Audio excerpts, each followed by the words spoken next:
And Especially with the THs. it was like all about you have to put it at the front of your throat. Like it's like the tip of the tongue, the lips, the teeth. Yeah, that's right. But then when you start out with a TH, you have to be a tooth. 3, like tree. He trusts his fist against the post and still insists he sees the ghost. You guys are like all doing kickflips and Chrysler's in front of me. Tony Hawk, pro skater. Here I am, doing everything I can. What's Tony Hold Hawk on to doing what on I that? am. Doing on that rail? If you had the Frontside power nose to do a grind. dark slide, would you? Holy shit. Amy handed the pen back to Brian. She wanted to wash her hands immediately, but settled on wiping them on her jeans. The look on Brian's face when she did this sent a pin-pricking sensation through her. This paragraph's hot as hell. Then they had sex. Oh wait, it's her brother. Oh whoa. Yeah. After all, she thought he is my brother. Is this mic stand Amazon Basics too? Wow. Thanks, Jeff. This is fucking doing everything. Thanks, Jeff. Pay some fucking taxes, though. Yeah. Jeff was like, hey, that company that makes those, let's not have them make them. No, we make them now. Look at me. Look at me. I'm the captain now. He did not attempt to extend his callous, dirty hand to her.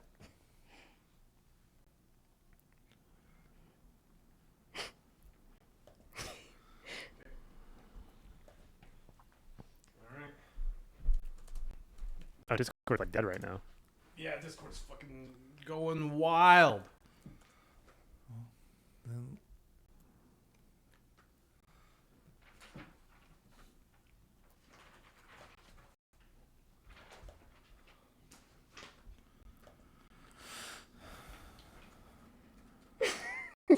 Hi, my name is Ebony Darkness Dementia Ravenway. And I am... What is that? Is that another one? It's My Immortal from Harry Potter. That, Oh really God, it's the famous iconic one, right? Yeah. Is that your? I have long ebony black hair with purple streaks and red tips that reaches my You mid-back. think I got ebony hair? Forget about it. And icy blue eyes like Olympic tears. And a lot of people tell me I look like Amy Lee. If you don't know who she is, get the hell out of here. I am not related to Gerard Way, but I wish I was because he's a major fucking hottie. Why would you want to be Why would you want to be Hottie? related to Gerard Way, the lead singer of My Chemical Romance, makes an appearance in this Harry Potter fic? I'm a vampire, but my teeth are straight and white. I have pale white skin. I am also a witch, and I go to a magic school called Hogwarts in England, where I'm in the 7th year. I'm 17. I'm a goth, in case you couldn't tell, and I wear mostly black. I love Hot Topic, and I buy all my clothes from there. For example, today I was wearing a black corset with matching lace around and a black leather miniskirt. Pink fish net. Oh my God, there's so much. So this is a famous fan. Fiction. Yeah. The next day, I woke up in my bedroom. It was snowing and raining again. I opened the door of my coffin and drank some blood from a bottle I had. My coffin was black ebony inside. It was hot pink velvet with black lace on the ends. I got out of my coffin and I took a giant MCR t-shirt. My Chemical Romance. I wish today was Sunday.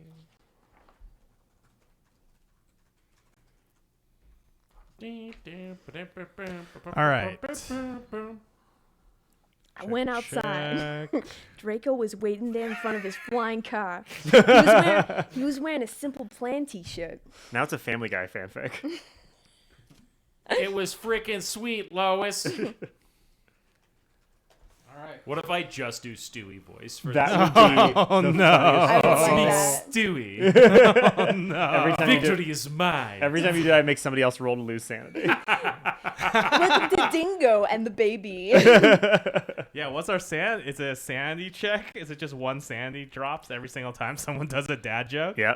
Ooh, very good. All right, here we go. Are we good? I think so. Rolling. And I guess, Anthony, you should take us away on this one, yeah? Okay. Welcome, everyone, to At the Mountains of Dadness, which is our Call of Cthulhu mini-series that is a prequel to the main Dungeons & Daddies campaign. So before we begin, there's just some stuff that you should probably know to better enjoy what the heck it is we're doing, because we're using the Call of Cthulhu system and not Dungeons & Dragons. So first of all, thank you to Tin Bromide, TPK Thulu, and Scam Likely from our Discord for helping me out with prepping this game, because I've never, you'll find out very quickly that I've never DM'd Call of Cthulhu before, and they gave me a lot of help. And also, just keep in mind that this is your content warning, because it's a horror game. There's gonna be some like creepy body horror stuff. There's probably gonna be some violence. Hope nothing sexual or anything, if that's something that you're worried about. But it could get a little rough, a little gross, and because more so than we usually do. yeah, like Okay. yeah, the shit with the library with the hand coming off, it's gonna be stuff like in that vein, but slightly less funny. Nice. But yeah, and also like obviously it's Lovecraft, so and he was a piece of shit. So just so you know, the entire idea of this entire system is inherently problematic and stupid, and we're just gonna kind of like go and just do it anyway. The idea that you can lose a bunch of sanity and then become a useless society makes no sense at all. But whatever. Okay, so the way that this game works is when you hear our players make rolls, unlike D&D, they don't want to roll high. The idea is that you have high stats on your character sheet, but you roll a D100 and you want to roll under the stat that you were trying to get to. So just so you know, if people get a low roll and then start being happy, that's why. And the other Or is that we're going insane? Yeah. The other thing is insanity. Every character has a certain number of sanity points, and by seeing horrifying things or things that that expand beyond the limits of human consciousness, they will lose sanity points, which can lead to temporary madness and all these things. The basic idea is that if they ever lose all of their sanity, then they are all... Just making sure. Sorry. All right. One more time. The other, so if they ever lose all of their sanity, they are out of the game. It is the same as being dead. They're essentially indefinitely insane and have to be taken out of the campaign. So, and unlike Dungeons & Daddies, currently there are no training wheels on, so any or all of these characters could die. It's a fucking fair game. I'll just chill and read books for the rest of the weekend.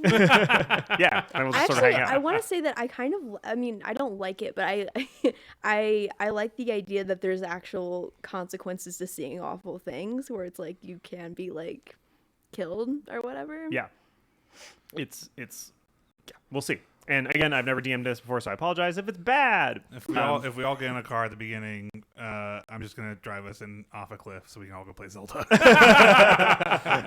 The end. Okay, so usually I would start out by sort of setting the scene and everything, but y'all had a particular situation that I think you wanted to. Do you want to take it with the blue people and all that kind of stuff? So basically, okay, I'll set the scene. So we open and we're on a verdant green field with flora and fauna that seems so unlike our own, the kind that like bends your mind and expands your consciousness, and a bipedal creature very much like a human but far taller and more beautiful in a way, and yet also more horrifying, approaches a pretty generic looking white dude. And is one of you acting in this? Who's the actor? I think I would be. Okay, so yeah, but that would be you, right? What would you say? I would Well, say. he's not a white guy. Are you dressed up? Oh, as a you're white right. guy? No. Yeah. I Yeah, guess I mean, you, you I would was be assuming you would playing be a white you'd be guy. the animal. I would Oh, be, yeah. You're right. You'd be the creature. I'd be the creature. Yeah.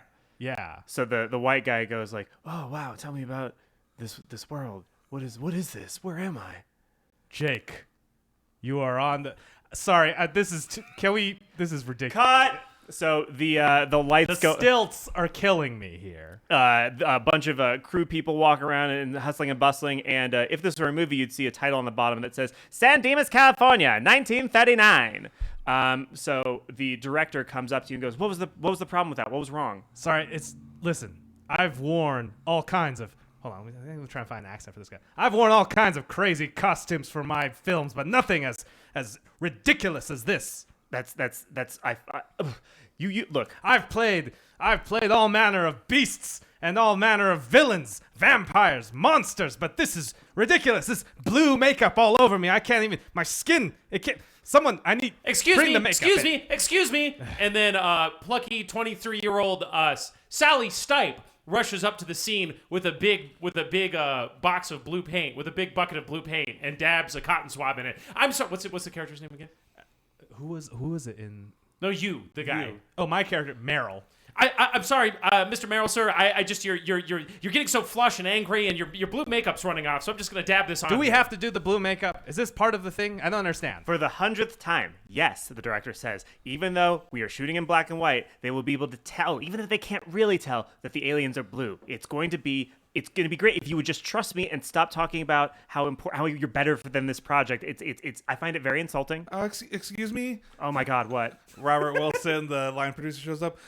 Just so you know, that's the last bucket of blue paint I can afford. That's so. And honestly, if we could, I'm not telling you how to do your job, but we should probably, is this scene good? Are we good to move on? The director throws down his beret and says, "You know what? That's break," and he just storms off. No, the we set. can't break.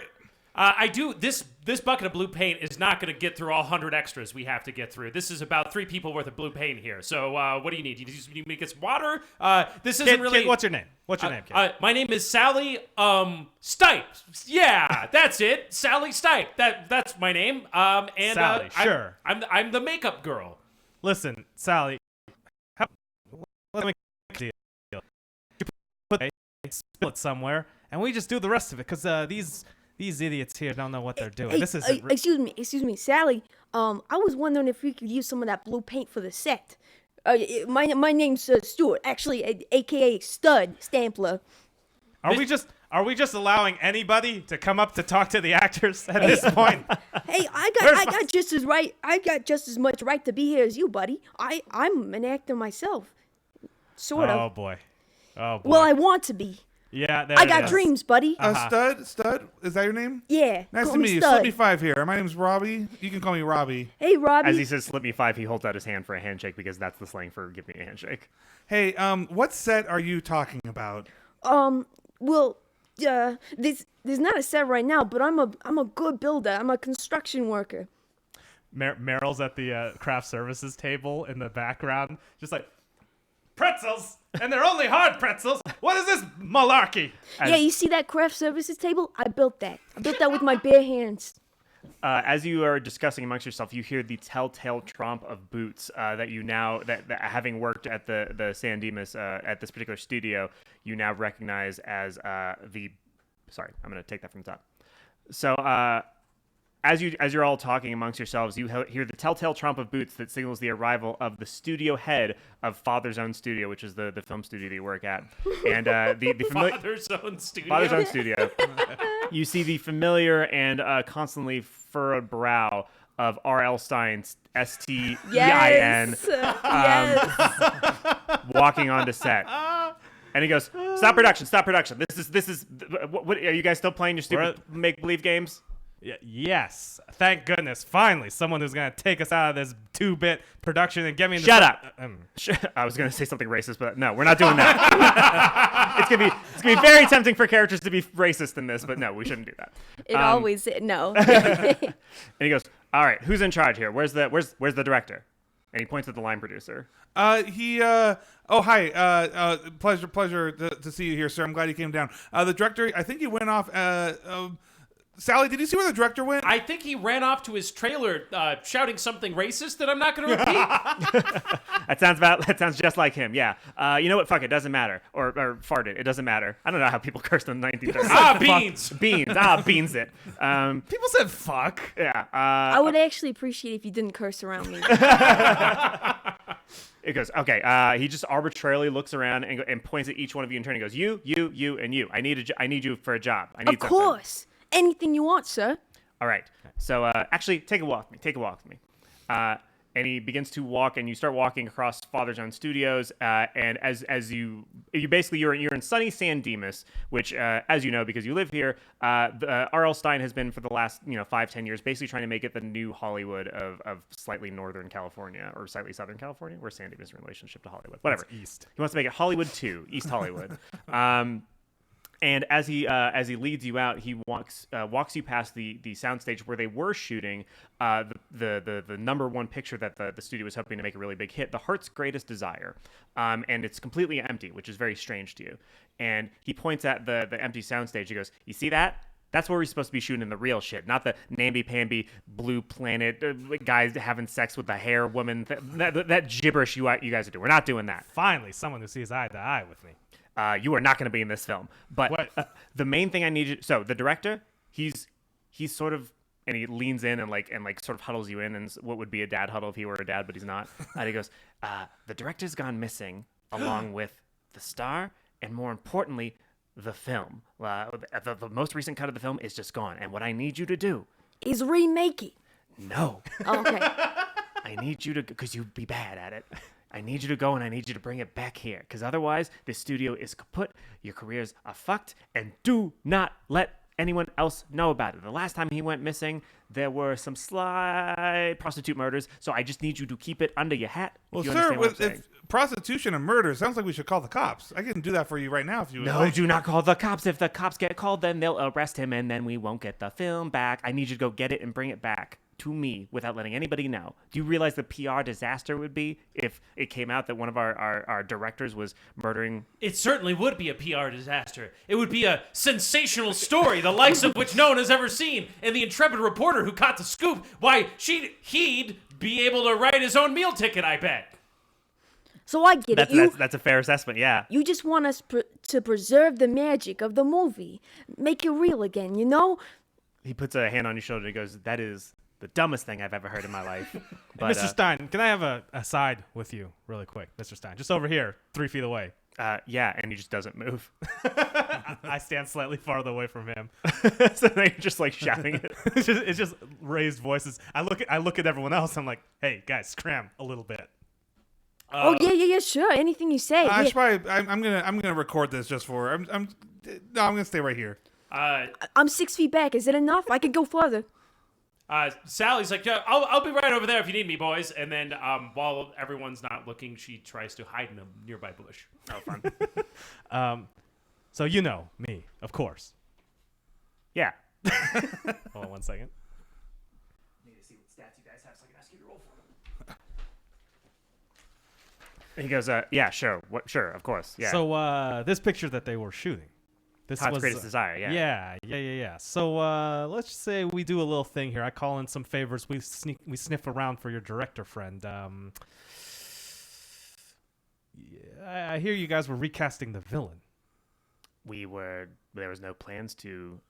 I hear I see. you guys were We're doing a little recasting the We're doing villain. a little Chinese secret exchange thing. One of these the quid pro quos to quote the ancient Chinese. That's Latin, my friend. Same thing. It's so tempting to be I'm just saying this. racist. I know it is, right?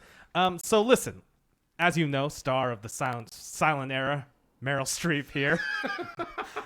I'm looking for Oh yeah, you were the sexually charged villain in that detective picture. yes. Yeah, Well, yeah, you know, My wife had some feelings about you that I had to stamp down, but quick. she wasn't the only one, let me tell you. So here, let me just cut. Mr. Let me just cut Mr. straight to the Streep, chase. sir, I just want to say I had those feelings too. I'm gonna step back now. Let me just cut straight to the chase. He says, ignoring the plucky carpenter. I'll call in some favors with some of my friends in town. We'll dig up your lost director, your erstwhile director here, and how about you say in return you get me a part in this picture? I say I'll get you an audition. I'd like to intimidate you. Yeah, go ahead. So you're gonna roll D100 and try to roll under whatever your intimidation stat is. What is your intimidation stat? Sorry, let me just take a. This is such a new thing. A whole new world of rules and regulations and slightly more complicated than they need to be. This is what's insane. It's like, okay, intimidation, dodge, drive automobile, electrical repair. I have a 40 on intimidation because I figure I have a lot of like old Hollywood kind of contacts. Even though they may not necessarily call me back, I'm going to use those. I'm like, see, I know Mr. Selznick, and I know Mr. Who else was studio heads at this time in the 30s? Mannix? Is that too late? T.W. Griffin, maybe. Griffith. Me and Griffith no. go I way think back. that was earlier. That was probably earlier. I don't know who's around. Maybe. I mean, but you're an old timey. Yeah. Yeah. So yeah. that would be like the Yeah. 20s. Who were kind of big in the 20s? Griffith. Yeah. Griffith. Now, Chaplin. see, I know Mr. D-Dub. You can just lie about Chaplin. I know Mr. DW and Charlie and I go way back. So I'm saying, how about you just get me that roll? 88. That's far above my That is 40 far intimidation. above. And he goes, Yeah, absolutely. And he gives you what you have come to become accustomed to as a polite dismissal and lie. You've probably been lied to enough in this town, being a handsome Asian man in an industry propagated primarily by white dudes, to know when you're being lied to. Yeah, I got a good sense of that. I sigh and I step back. All right, we'll look for this guy, because I figure a favor owed anywhere is worth something. Mm-hmm. I got to drum up something going on. Anyway. That's fair. So he walks you back to the group of the rest of the fools. Three steps. Wait, Three sir, I don't mean to be a problem, but just to clarify, the four of us, we have this actor that clearly does not want to do this, and this gentleman I just met, who I'm not sure works here or not. Do you work here? I don't have you on. You talking to me? Yeah. Yeah, well, yeah, I want to work here. I just moved here and I'm looking for jobs, and I figure I'm good with my hands. I'm a handy man. I could do anything on this set. You need a water? I can get a water. I could. Yes, get me a water. Okay, I'll be back. Do you know where any water is? Never mind. Excuse me. Hey, anybody got a water over here? It's real important. What was the dumb question? What was the dumb thing you were gonna say? Are we the best ones to do this? I run back with the water. Oh, That's not water. Oh, That's coffee. I'll be right back. He says, "Look, I'm not going to pretend that you're the only group of people I have looking for this guy, but the first group, I hired a private detective. He hasn't come back, so I feel like I need to send people that I don't care High about so much." quality H2O right here. It's for everybody. Everybody can drink out of this bottle That because is- we don't believe in germs anymore. Your hands are full of whipped cream. I'll be right back.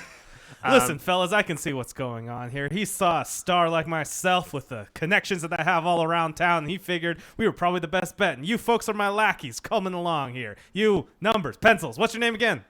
Robert. Ravi. Pencils. I like pencils. And you, where you appear to be the only. There were three of you. What happened? All right. I'm right over here, gentlemen. And then you hear a voice come from a bush nearby. It's me, Sally Stipe, the makeup girl. That bush is and talking. I pop out of the bush. I through my many adventures, I know a thing or two about disguises and hiding in places, and I think I'd be just the ticket for this kind of job. He probably thought that I could use a makeup person at any point if I needed to slip into a disguise and surreptitiously listen in on conversations. That makes sense. Stein says, "You know what? Let's go with that. Yeah, you're the face, he's the makeup, and then you get water, and then the other one is." I've got it. I've got the water. I confirm with 3 different people that this is water. I love that there's still like Ron Stampler energy that still comes through in this. How did you bring it? Is it in a cup? Did they have bottled water back then? No, they didn't. Oh, absolutely not. Oh yeah, it's definitely in a cup. I just take the cup of water and I just gulp it down. I'm very nervous. There you go, sir. Mr. what- Stein? Yes. Can I talk to you for 1 second? Yes. Can you step aside a little No, bit? just talk to me now. Why does everybody need any It doesn't. Oh, I don't okay. care about any of you enough to give you the slightest amount of respect. Just give me what? Okay, if you gentlemen, this is a business conversation. If you could just turn around for a second. Absolutely. Okay, yeah. Hey, Okay. Mr. Street, I just want to show you something real quick. I've been working on that grimace, that sexy sort of smolder that you got going. Look at my face right now. Do you like it? I think I could be a big star like you someday. I put a hand gently on his shoulder. I'm like, yeah, sure. How about you, why don't you fetch me, some more water? Absolutely, sir. Of course. I'll even get it in a cup for you. Yeah, why don't you So, skedaddle? Sally, if you want to listen in on whatever's going to be said, you can roll your listen skill. Actually, I am going to run to the nearest payphone. Oh, great. Okay. And so I pop in a nickel. That's like $5,000, right? You take a mortgage out on your house to get a quarter. And I say I go, "Hello, operator. Yes. Get me the San Dimas Defender, please." Connecting you. You hear some clicks and clacks, and then you hear a grizzled voice that you know to be that of your editor pick up the phone and go, "Yeah, what do you want?" Julian, it's Hildy. Hildy, I'm undercover on the Fatherly Pictures set, and I've got a hot scoop for you. where is it? You promised me a scoop weeks ago. You've been on there for Yeah, so long. yeah. Get this. What's the name of the movie? What was it? Just a second. Avatar. The Heart's Greatest Desire. Get this. Get this. Get this. Fatherly Pictures' newest hit film, Love's Heart's Greatest Desire, entire crew goes missing. Rogue, intrepid team of wannabe actors and washed up rogue team of washed up actors, wannabe actors, and an anxious film producer go to find new crew. I'll be tagging along undercover as Sally Stipe, my alias incognito. That's a good story, but it's only the first half of the story. I need something more. I need to know why they went missing. Well, before I horse can print feathers, it. hold your dang horses. I'm on the scoop. I'm on the beat. I'm gonna get it for you. Don't you? Just you wait and see. This is gonna be way better than my last 10 stories that you didn't publish. Yeah, well, if you say so. I'm not holding the presses for this. Yeah, but yeah, nor yeah. Nor am I holding my breath. Go eat your eggs, Julian. Oh, I'm gonna I hang will. up. All right. Holy shit! Well, good job. Thank you. So, what conversation is? So, sir, I can't. You know, I've been working for you for 11 years now. Have you? Well, Yeah, 11 years. I came here as a young line producer, and 11 years later, I'm still your young line producer. you're just so good at it, I guess. Yeah. So look, it's very clear. I've worked with you long enough to know that if we don't do this, we're gonna be fired. So, Correct, Julian. yeah. So here's my payment, and you know, usually this should definitely be a hazard pay, but I'll tell you what, I'll cut you a deal. You're trying to make deals with me. Well, yeah. Otherwise, you would have to. I mean, you don't want me to go to. You know, you owe us hazard pay. Oh, are you trying to extort me, my No, friend? no, sir. Just listen for 1 second. Oh. I was just thinking, if this movie does continue, we've talked about this before. I would love to, you know, I don't want to be an actor or anything, but you know, I'm pretty good at, you know, I can take a hit or two, and there's a pretty big stunt that happens in the movie. There's a guy that when they walk past at the restaurant scene, they push him and he stumbles backwards. I was thinking I could be that guy. Right into a trolley. No. He just stumbles backwards and he like puts his hand on the table. So give me roll either persuade or intimidate, because it sounded like you were threatening to maybe tell people about. I definitely was, but I'm too nervous to deal with it. You're that guy from Succession, basically. Yes, I can't do it. Persuade or what? Or intimidate, whichever you want. Make sure to stay on the mic, man. I'll do intimidate because that's a 15 instead of my persuade, which is 10. Oh, wait. That's a 20. That's close, but no cigar. And he goes, oh, I understand. So you said you're good at taking hits, huh? And he socks you in the gut, and that's gonna do 1d2 of damage, which means I roll a d4. Okay, so he only does 1 damage to you. And he goes, that's what happens when you try to threaten me. I'm not so... I didn't get to be the head of Father's Own Studios in San Dimas, California by caving into threats. I understand. That didn't hurt me because, like I said, I'm very, very strong. But Yeah, actually, his hand hurts. He goes, fuck. But it did intimidate me. So I just hope you'll take it in consideration if we do the job correctly. And we don't need to worry about the hazard pay. Yeah, and Hey, maybe you'll take into jerkwad. consideration that I got another You- fist that isn't broken. Stop ignoring me. What? Where I come from, they do hit people in New York. But hey, buddy, That's where they invented it. I want to hit him. You want to hit R.L. Stein? Yeah. Okay, roll your brawl skill, I believe it is. Yeah, fighting brawl. The 100. Yeah, you roll the D100 and try and get under whatever your fighting parentheses brawl skill is.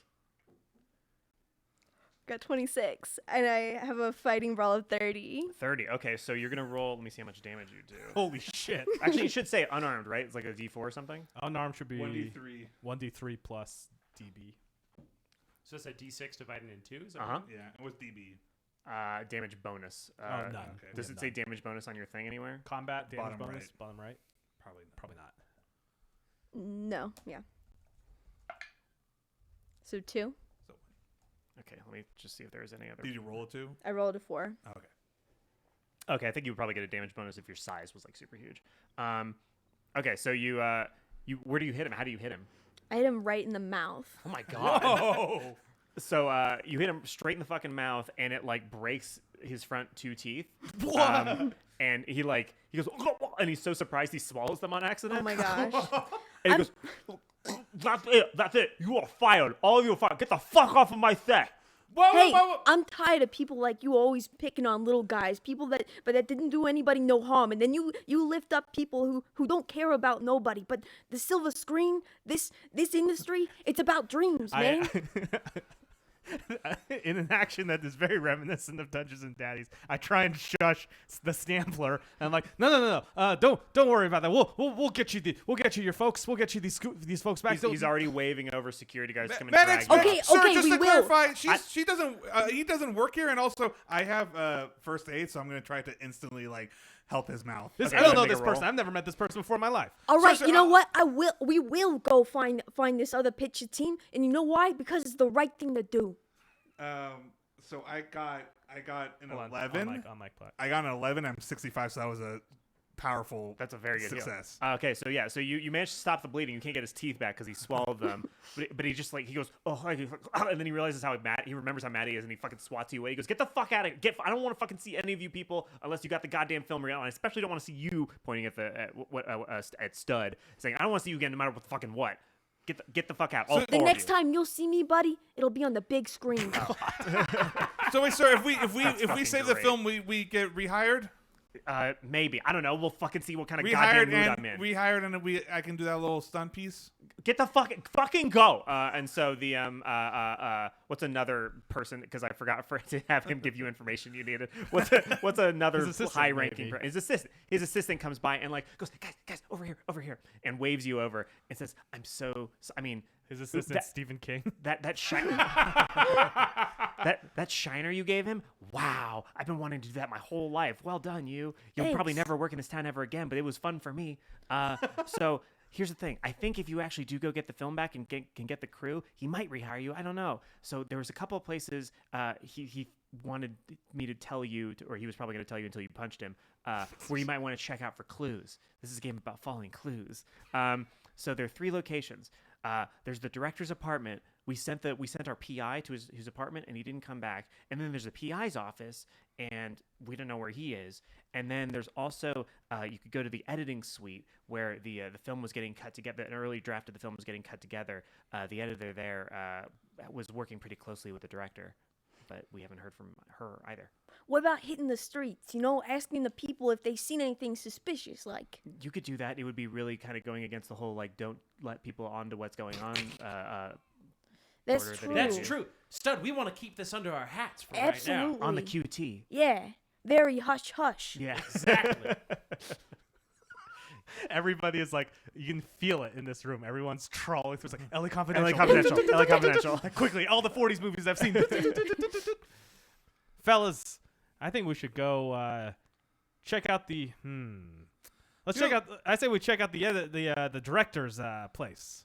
No offense, it does feel like Sally seems to have like a kind of a knack for this sort of thing. Hey, by the way, my fiance's name is Sally. Oh, that's terrific. What a small rinky-dink world we Well, live not in. exactly fiance. I'm planning on it any time now, though. Oh, well, you make sure to speak your piece to her. Y'all want to see the ring right now? Yeah, absolutely, man. When you gonna drop the question? Well, I guess maybe after this. What's your name, assistant? My name is Dean Koontz. Dean Koontz. Dean Koontz here. Help me. DeenCoonts. Dean Koontz here. Help me pick it out. What do you guys think? I hold out the ring. Oh, that's lovely, man. Say- She's so lucky to have a guy like you. Oh, thank you. You know, Say that's a whopper of sorry, hold on. Say that's a whopper of a handcuff. You got quite a knack for flinging woo. I hope she doesn't give you the air. I agree with everything you just said. Sorry, is that just a page in that book? All right, so I gotta. All right, confession time. I have. Everyone else has their character sheets up, and I have Dewdroppers, Waldos, and Slackers, a decade-by-decade guide to the vanishing vocabulary of the 20th century. This is from their section on 30s slang, and it's on the section about romance. So, So you can like cross-reference. a handcuff is an engagement ring. To give the That's air. dark. That's dark. I mean, literally in Spanish, esposa means spouse and handcuff. Like, that's a really? thing. Yeah. Flinging woo, of course, I think we all know what that means. And to give the air is to reject a marriage proposal. Wow. This has been 30 Slang Corner with Sally Stipe / Hildy Russell. I want to do a quick appraisal roll on that. I have that too. Oh, great. Go for it. Yeah. I fail it spectacularly.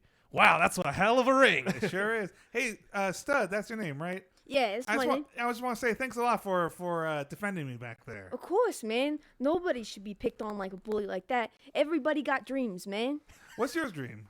Oh, you know, in New York, I wanted to be a big star on the stage. I've been tap dancing since I was little, but then my brother Carl, well, he got sick.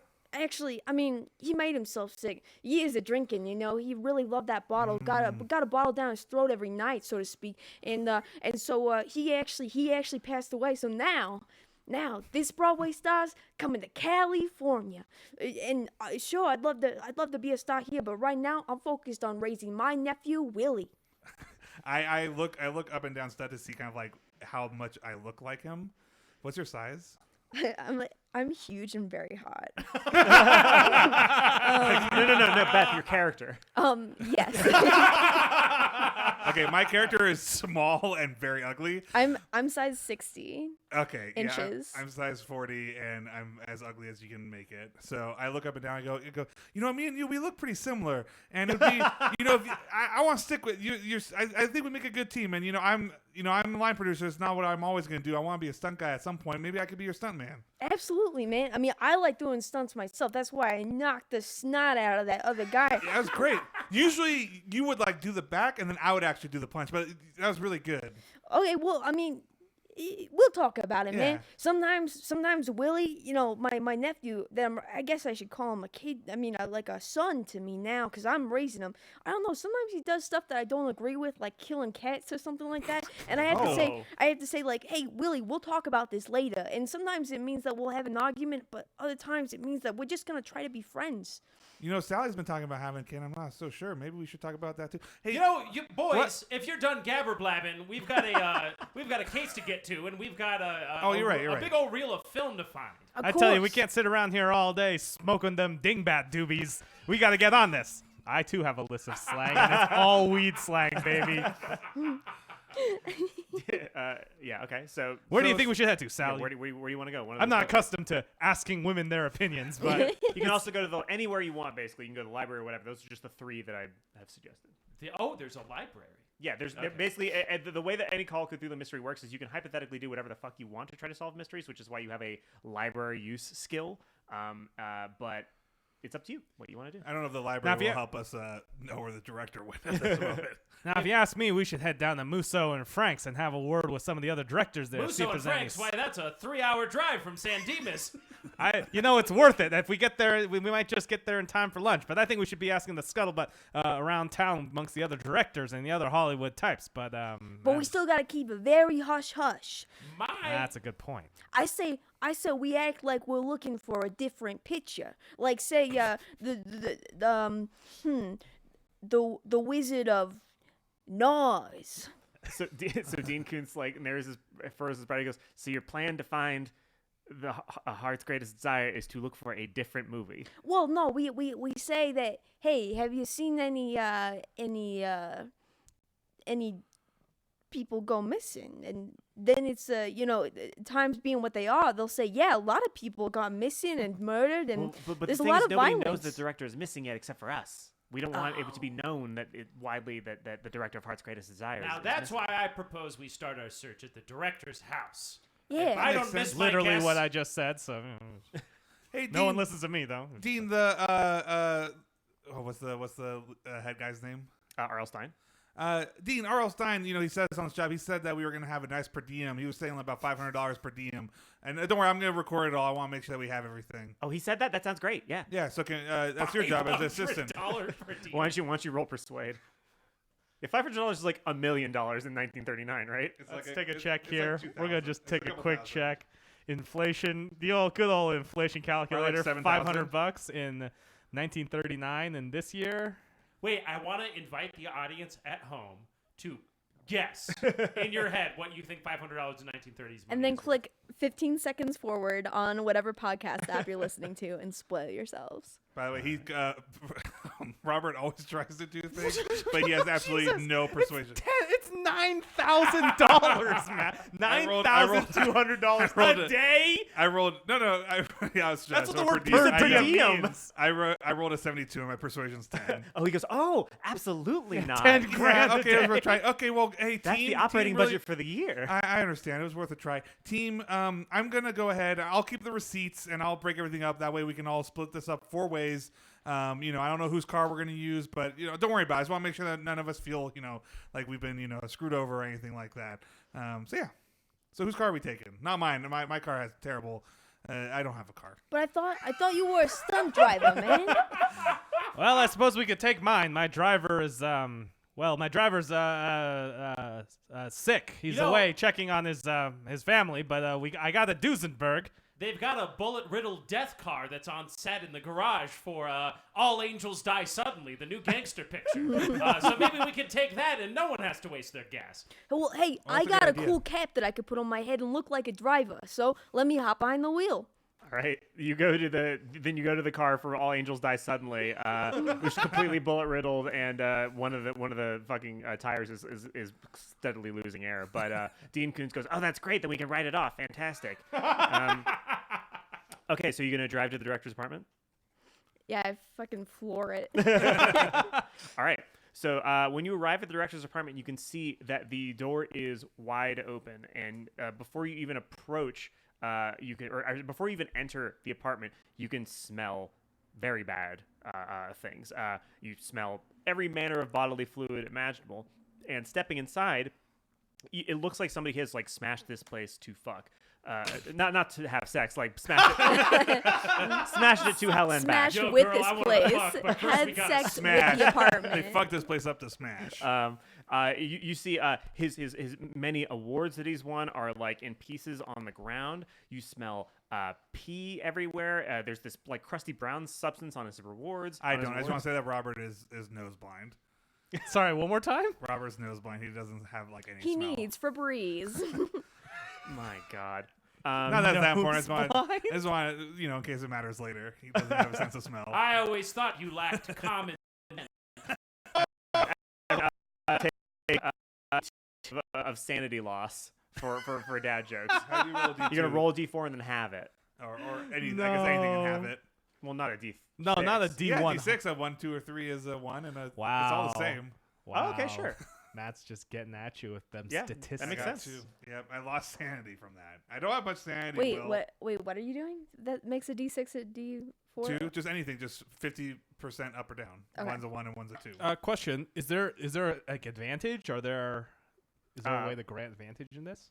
Yes. So anytime you do any skill checks or anything, there are a bunch of things you can do to give yourself advantage. But for taking sanity, it just is up or down. Like, hey, can you resist? No, but I'm saying or can you like not? for doing a dad joke. What do I it? get for my bad joke? Oh, nothing. This game is about tragedy and slow decay into nothingness. Hey guys, I'm worried that this apartment smells like honestly smells like my brother Carl's place when he When he Kick it. defecates all over the floor? When he peed and poop everywhere. when he kicked the bucket, when he flopped over, when he died, okay?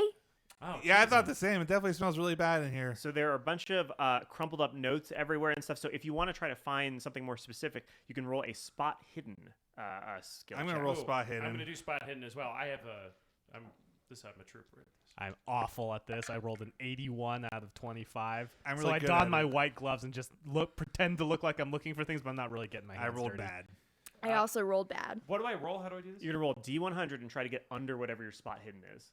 Okay, so this is a D100. The D100 is you take both D10s. One is a tens dice and one is a ones dice.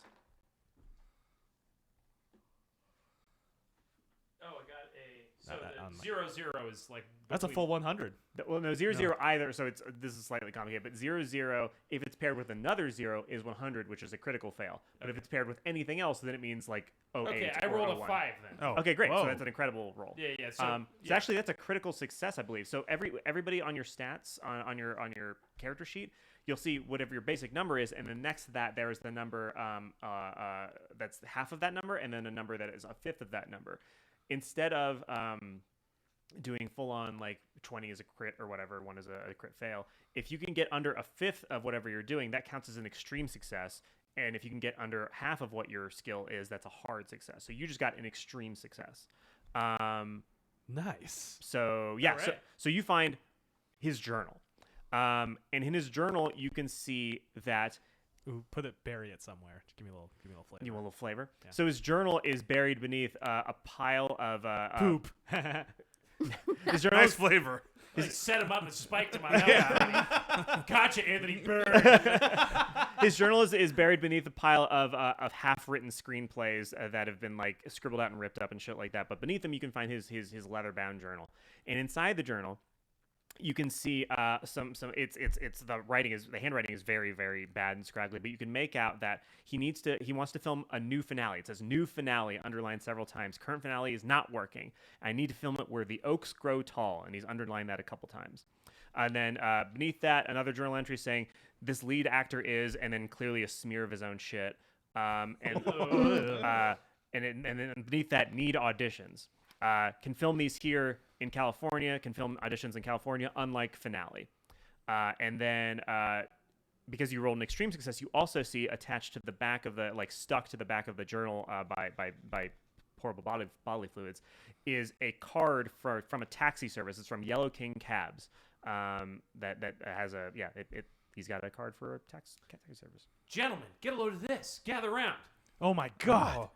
They There's need a a lot new of lead food. actor.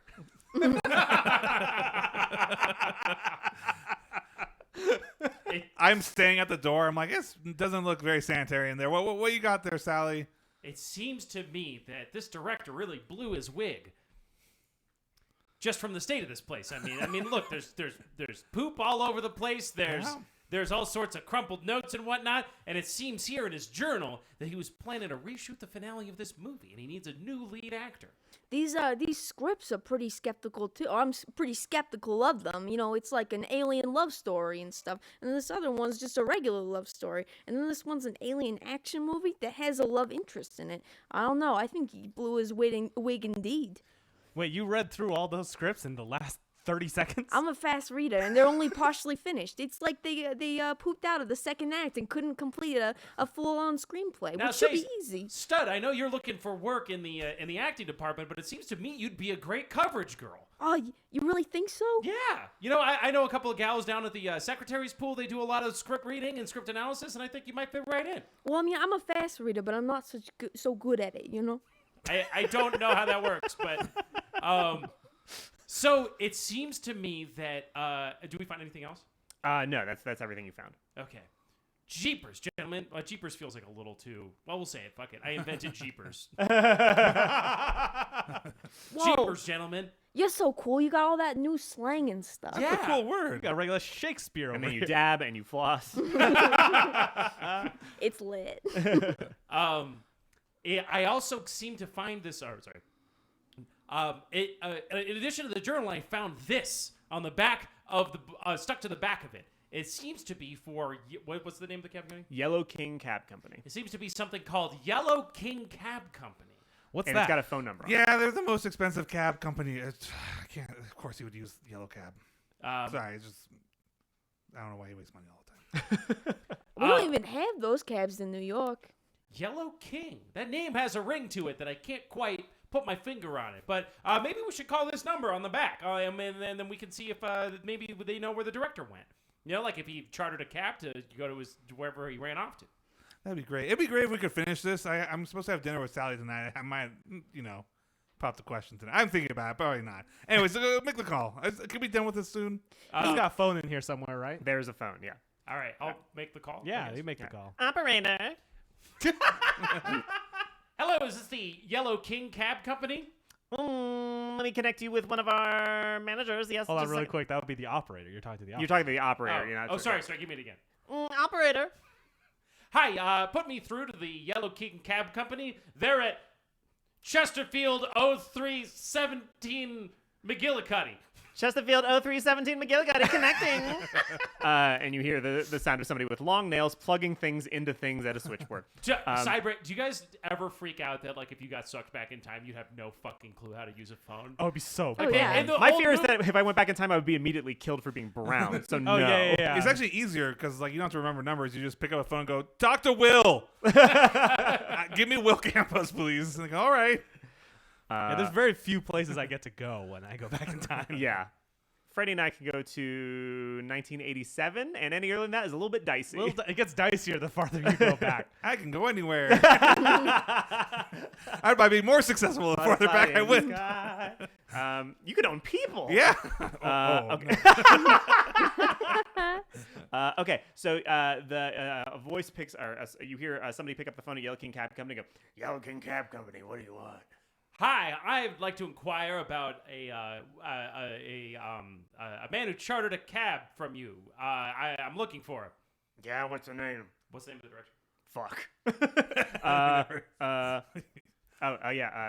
The director's name is Joseph Abrams. Oh my gosh, no. They call him Double J. I'm looking for Double J Abrams. Joseph Abrams. It's quite urgent. I'm his assistant, you see, and he left his heart medication. And it's very urgent that I find him. And the last thing I know is that he called your cab company and took a cab somewhere. Well, nice cover, Sally. You're doing great. I frantically try to hush the speaker on the phone. Roll persuasion. Where is... Role playing's not that different system to system. No, it's really not. I'm lost. Oh, fuck, I have a 10 for This persuasion. what's None hard of you about persuasive? this what's hard about this system is none of your stats are like kind of automatically gained. You have to add to them. So essentially, whatever you don't add to, you have like You're 10. just bad at, You're yeah. bad. I got a 59, so I failed. 59. And he goes, we don't give that kind of information over the phone. I grab the phone from him. It's like, hello, this is Meryl Streep, star of stage and screen. The Chinese fella? Yes. My wife had some untoward thoughts about it. Well, I'll tell you what, Mr. Who am I talking to? You're talking to Danny DeVito.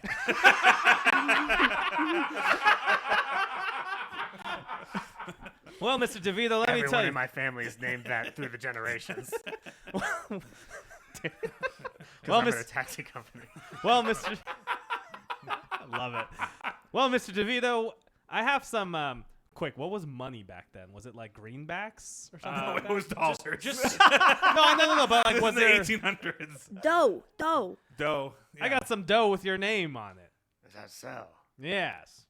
As you know, as being a star of stage and screen, I have quite a bit of it to throw around. Perhaps you heard of my lavish parties that I had in the Hollywood Hills some 10 Actually, years they ago. have bread too, so maybe like clarify that it's money dough. It's and money dough. to Also, be clear. before we give away money, we should probably all, since there's 4 of us, we should probably all decide whether or not it's the amount of money that we would like to give away. Danny DeVito says, well, unless you got a way to shove money through the phone receiver, it doesn't do a lot to me right now, does it?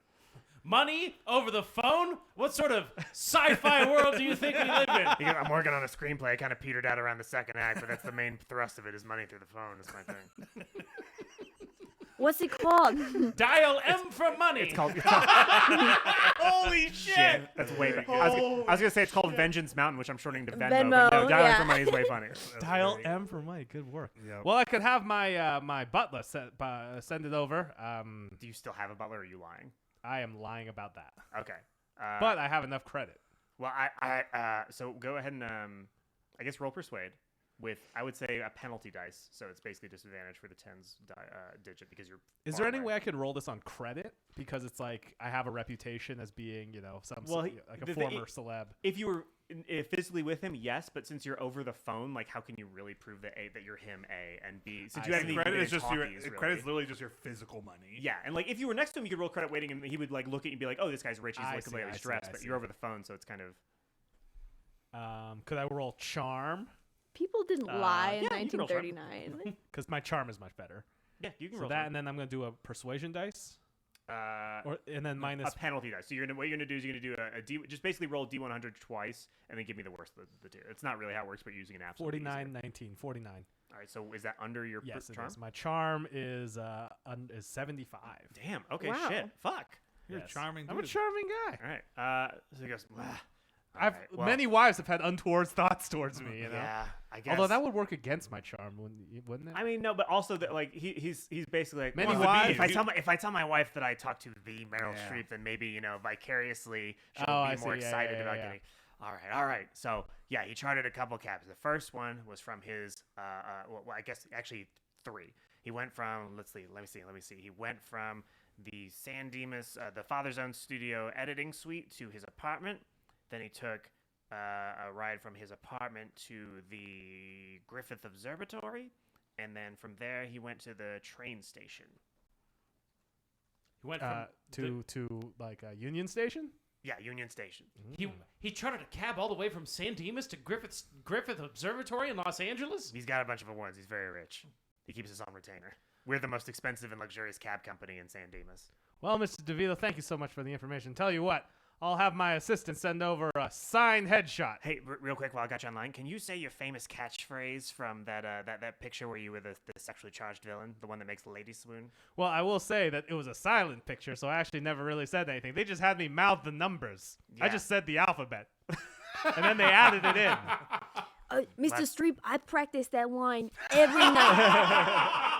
Every night as I went to bed, I was like, A, B, C. But then I was like silent, so I was just making the, oh man, you were the best in that movie. It's gotta be pretty tough to it's gonna be tough going down to Union Station because it's literally the grand opening. It literally started in 1939. Yeah. The grand opening of Union Station, really? You're gonna Yeah, find I'm that pretty excited. Me and Sally want to go there. I heard the ceiling's incredible. you're gonna find that a lot of things in this campaign happened exactly in 1939, maybe 2 weeks ago.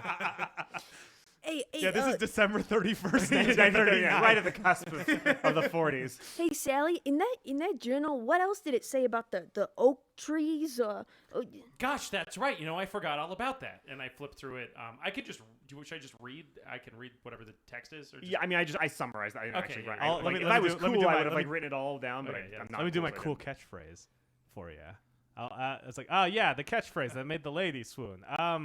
What was it again? It was well, I wasn't saying it, but it was come here, lady, and hold your body against mine. Whoa, man, I can hear you Shakespeare. say that Shakespeare. all day. There was a typo the first time they did it, so it was actually the silent film is just like, shit, there was a typo. How do they fix that? It's too late. Okay, so when you look at the journal, you can see the phrasing is exactly need to film new finale where oaks grow tall, and oaks grow tall is underlined. Now, where oaks grow tall, is there a that maybe is there an oak forest around here? Is there a I guess I'll do it not. Can I just try to think? Let's see. Can I think good? Let's see. There's you could roll history. You could roll natural world. You could roll either of those two. History. Let me take a look. Anthropology, archaeology.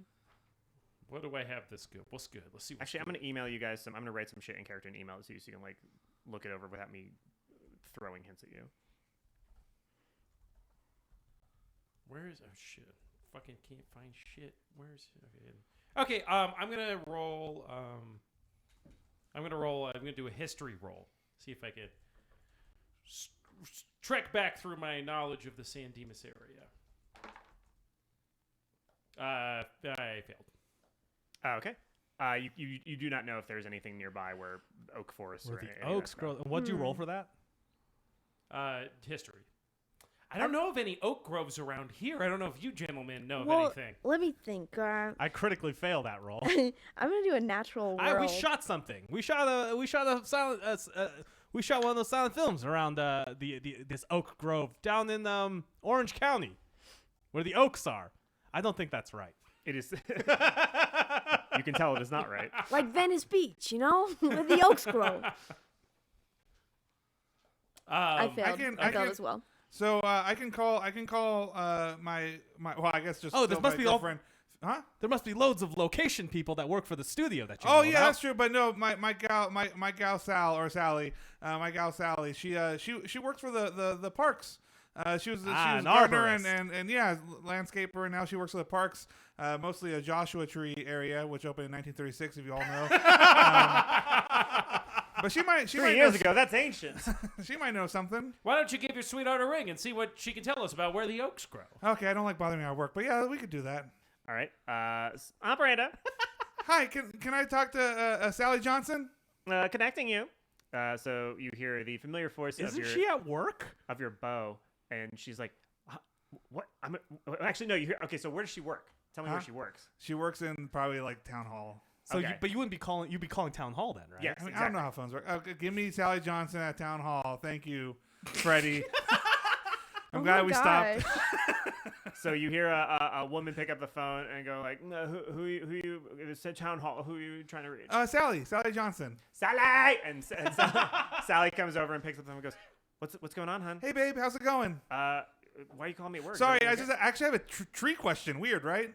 Oh no, I love answering questions. You know I love answering questions. I about know trees. it's your favorite thing. So yeah, I'm here with some friends. Actually, we got a problem here at work. Anyways, I don't want to waste your time. I know you're very busy, and what you do is much more important than the stuff that we do. So, do you have any idea where oaks grow tall? I know it sounds like a riddle, but it is important for work. Where oaks grow tall. I mean, there are oak trees all across the country. That's a little vague. There's no. It would be in the San Dimas area. In the San Dimas area. Like we're nearby because he's reshooting his movie there. That's true. In the San Dimas area, almost certainly not. There are no oak forests. He said that it's the reshoots have to be taking the finale has to take place outside of California. Oh, did he? Yes. Oh, he could shoot the auditions for the lead part. do oaks? Oh, But he needs to travel for the finale. Correct. And travel, that could take months. hey. That's true. Is there Where any do they place? Do oak trees normally grow tall compared to other trees? Yeah, they're pretty tall. Is there any place that like they grow extra tall? I don't think so. No. I'm sorry for wasting your time, babe. No. It's always a pleasure to hear your voice. Hey, this is pretty wild. You know who I'm sitting next to? Who? Meryl Streep. You know I've had untoward feelings about him. I know we talked about it. You know what they say? Whatever revs your engine, as long as I get to drive the car. Holy shit! Oh my god. Holy shit! You want to say? Hey, can you say hi to my gal Sally? Say your signature line. Sorry, who is this? This is my gal Sally. Sally. You probably don't recognize my voice. Yeah, I've never heard your voice before. But it is me. I I've only assure seen you. your movies, never in talkies. I assure you, it is me, and I'm fixing to change that with the help of your boyfriend. Yeah, he's my boyfriend. With the help of your boyfriend here. But until then, why don't you hold your body real close to mine and rub against it a little bit. I'm at work. All right, babe. You're welcome. I'll see you when I. Hopefully, I won't be home too late, but I'll let you know. I'll try to get. I'll bring dinner home. Okay, great. Thanks. I'll see you when we get there. Yeah. So oak trees grow everywhere, guys. That's all Damn. I got. Well, I think we'll just have to keep this clue in mind as we continue to chase down the leads. Well, I'll tell you, it looks like he went from the apartment to Griffith Park Observatory. Oh, that place is so romantic. No, before we hoof it all the way down to Los Angeles, maybe we should check out that editing suite first, because he came from the editing suite here and then pooped his pants and went crazy, and then went to Griffith Park. You know what? The editing suite's bathroom's been out of order for quite a long time. It makes sense. Maybe that's what happened. Or maybe the picture was just so good, he couldn't hold it. That's an option. You ever seen art that really changes you? You know? That makes you like, oh, what the bathrooms? What are bathrooms when there's magic in front of them? What's Man, up? I hope I see a picture one day that I gotta poop in the whole dang theater, and everybody's like, "Hey, get out of here!" But I'm like, "This is my dream." No, what's that? You're gonna be in that picture. And hopefully, when somebody punches you, I'll be that guy that is you for a couple seconds when it happens. Oh man, and then I'll be like, "Come here, baby," and rub your body against mine. Oh. It's hold your body close and then rub it against me a little bit. Okay, yeah, sorry, I'll get it right next time. Let me actually write this down. Okay, so I've got a little notebook here, and I'm gonna write oaks grow tall, and then the film here before travel to finale, and then the line is come here, baby, and hold your body close to mine. And rub it. And rub it against me a little bit. And rub it against me a little. A little bit, yeah. A little bit. A little bit is important, otherwise it breaks the Hays Code.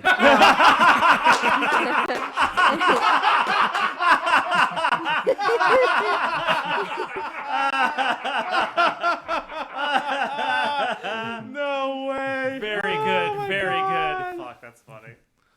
All right, so I where guess would you we like should to go to go? the editing suite. Okay. You arrive at the editing suite, and when you open the door, so basically you have to go down a pretty long hallway to get there, and the lights get dimmer and dimmer as you get closer and closer to the editing suite.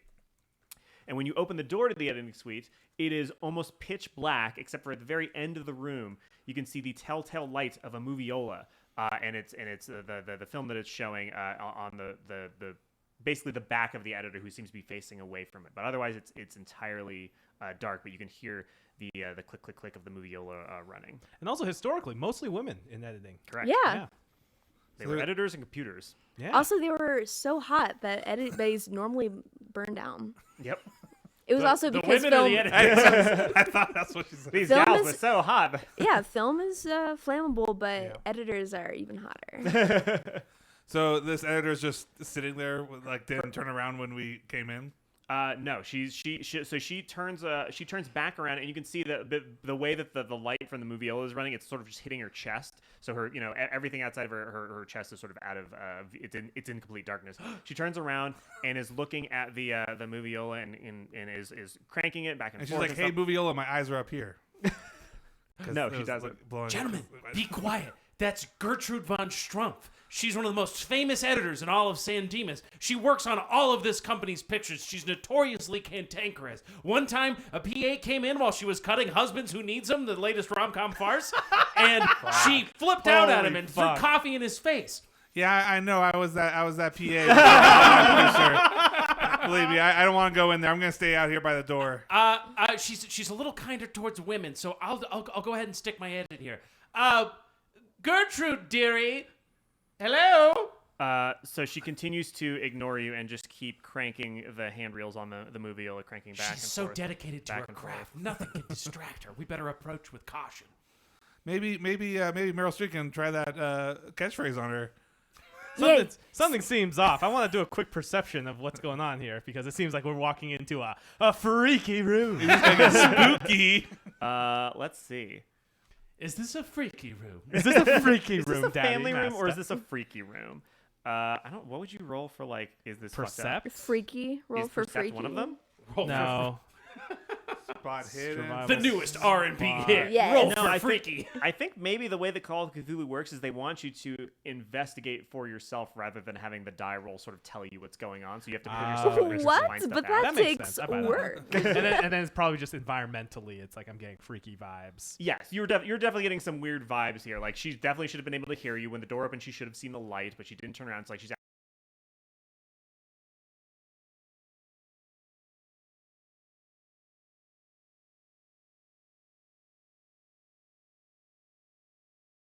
We're human beings. We got just as right to be. Actually, we don't work here, so maybe we should leave.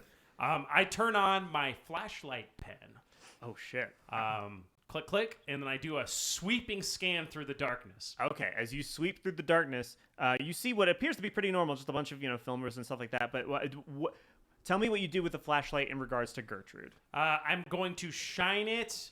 I'm very scared of agitating Gertrude, so I'm gonna slowly sort of shine. I'm not gonna. Fuck yeah, it- fucking. it's- Are yeah. you afraid of the dark levels of slow reveal? man. Slowly gonna cast it up towards Gertrude. I'm like, Gertrude, dearie, are you all right in there? Okay, so you see as the flashlight beam begins to run up her body, you can see there's some liquid that's trickling down her body, and initially you think, oh, it's blood, but it's dark. It's like this blackish grayish stuff. And as the flashlight continues up, you can see her arms are covered in it. It seems to be seeping out of cuts in her arms. And as you get up to her face, you realize that the click click click noise you were hearing is not just from the moviola, but there are two, basically they look like small film reels that have been like almost like bolted into her eye sockets, and they're running fast, and the edges of the film reels, which are really really sharp, are cutting the like her cheeks and her eyebrows and stuff like that, and from that this like black blood stuff is seeping down.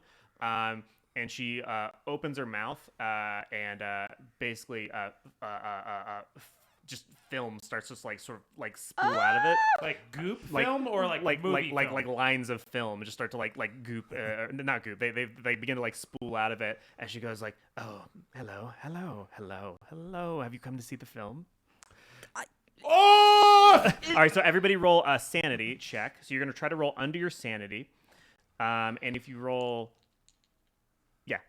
If you succeed, then you only take 1 sanity damage, and if you fail, then you take a D6 of sanity. Success. Barely succeeded. I got 35, and my sanity's already 38. 34 on a 59 sanity. Okay, then reduce your sanity by 1. I rolled a 4 on a 70 sanity, so. You've seen some real shit. So she go ahead. Oh no, I was just gonna say that Hildy's she's got a strong head on her shoulders. Yeah. So she leans over. Gertrude leans over and and starts trying to heave, and more of the film sort of starts like bit by bit coming out of it, like jerking out of her mouth, and she grabs it with her hand and like starts pulling it out of her, and you can hear the sound of the film slicing her throat and her tongue as it comes out, and black blood starts to close spew down her the door chin. and leave, guys. Wait, we gotta help her. There's something wrong Gertrude! with her. I don't think we can help her, guys. This is worse than last time I saw her. We gotta go. I rush over and try to get the film out of her mouth. Oh shit. I think she's choking on it. I'm gonna rush up with Stud as well. Okay. I've turned around and I'm not watching. Okay. So you pull. Are you gonna try to pull it out? Yeah, I'll try to pull it out. Okay. So give me a strength roll. So your characteristic on the top. Just try to roll under that. Okay.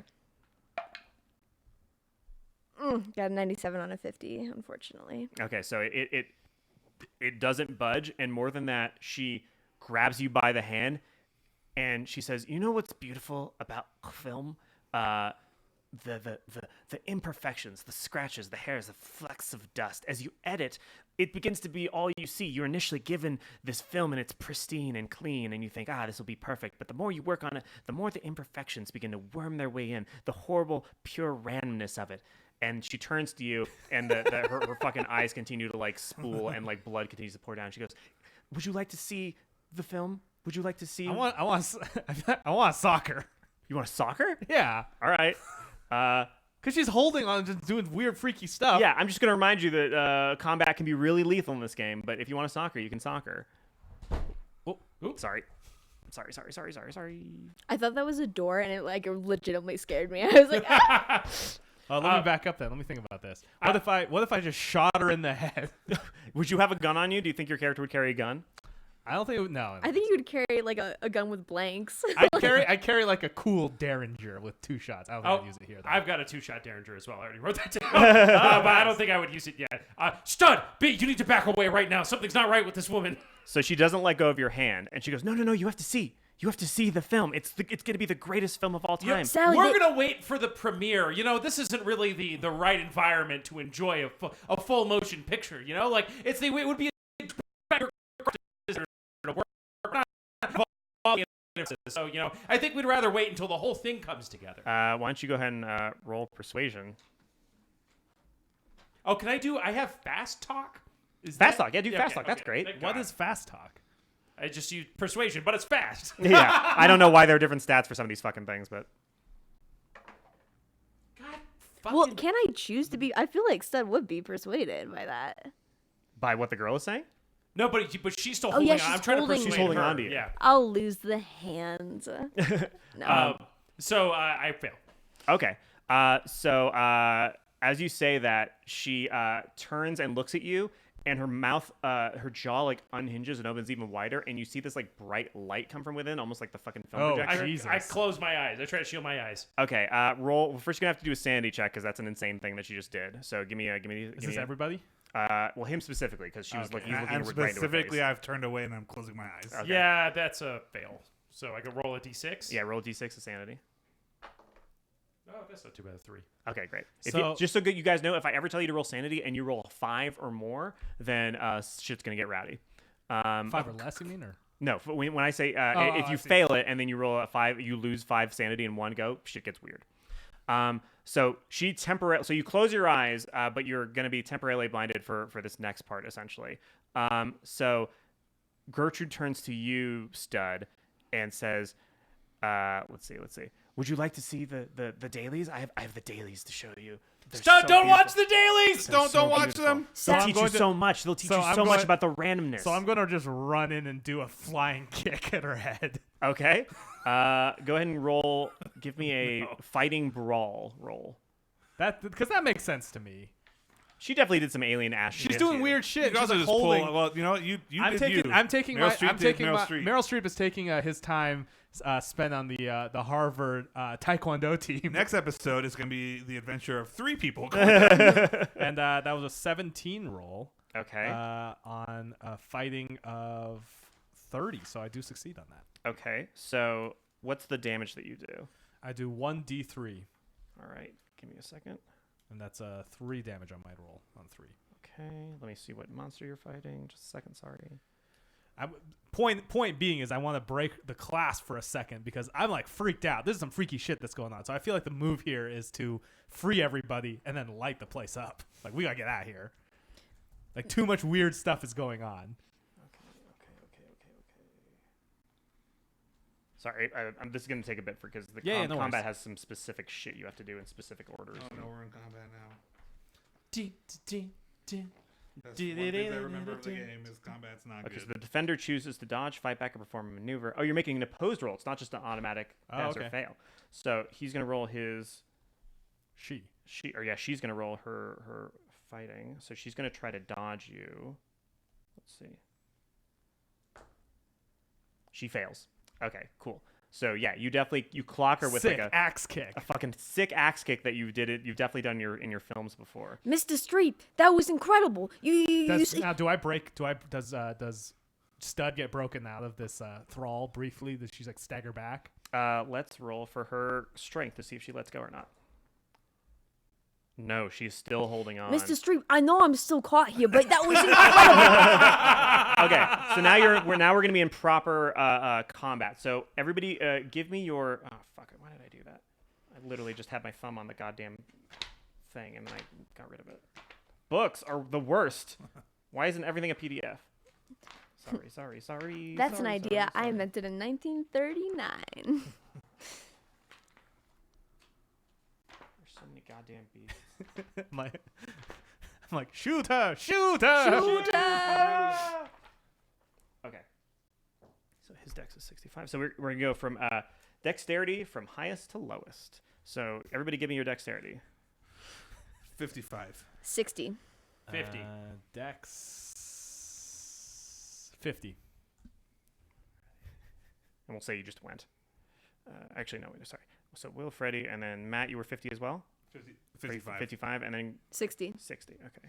So Beth.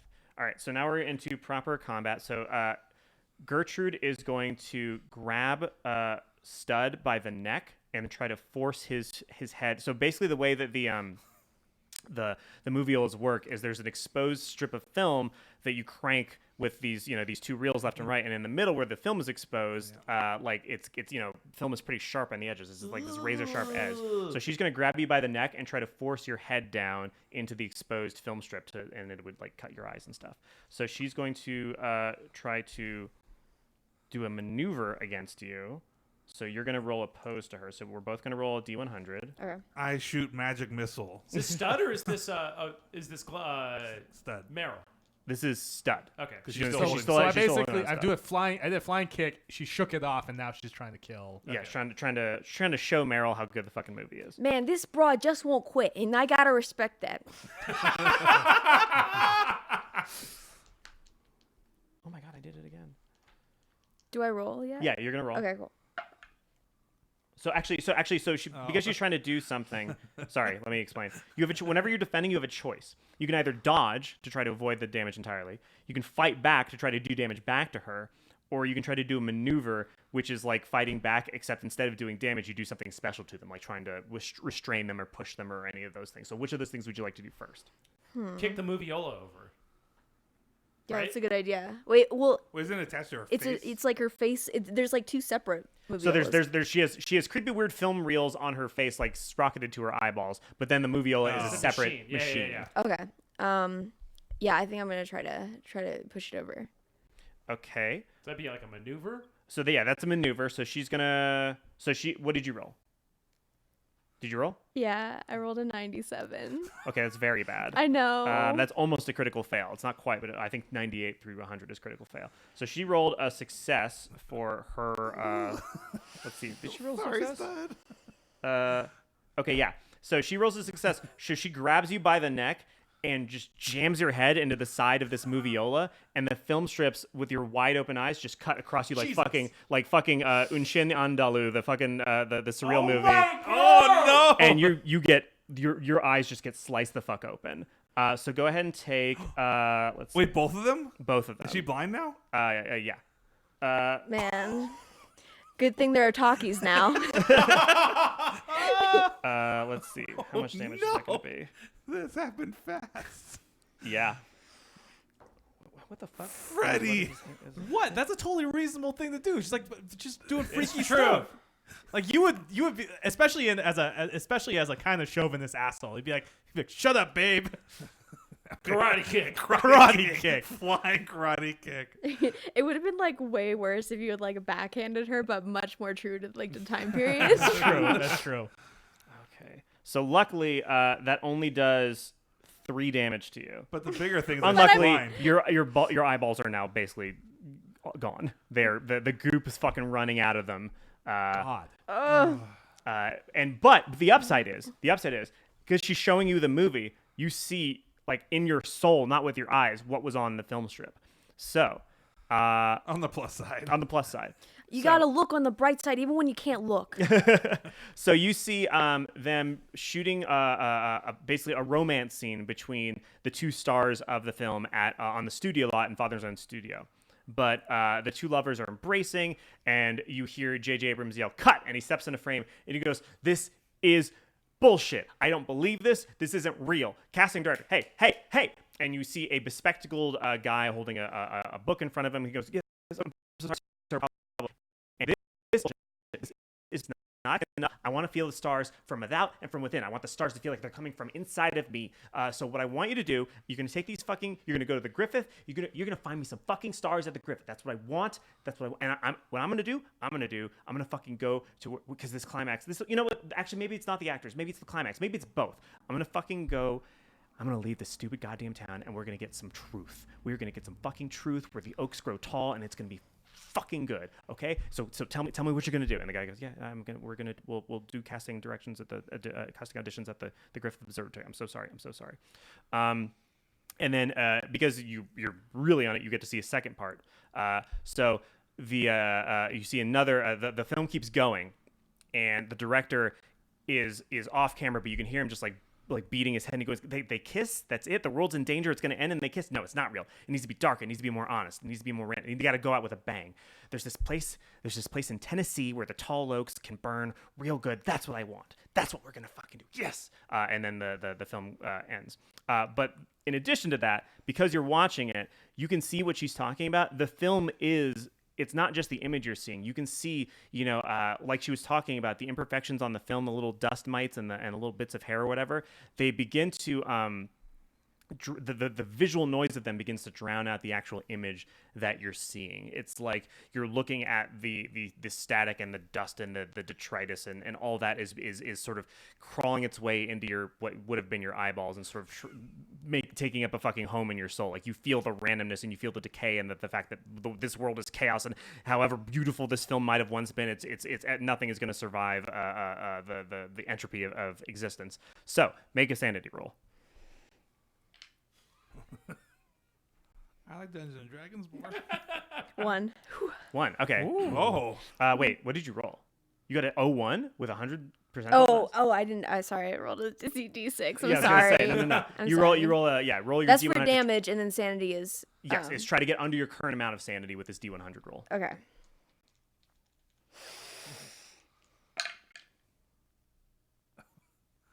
$68. Okay, how much sanity do you have currently? I have 80.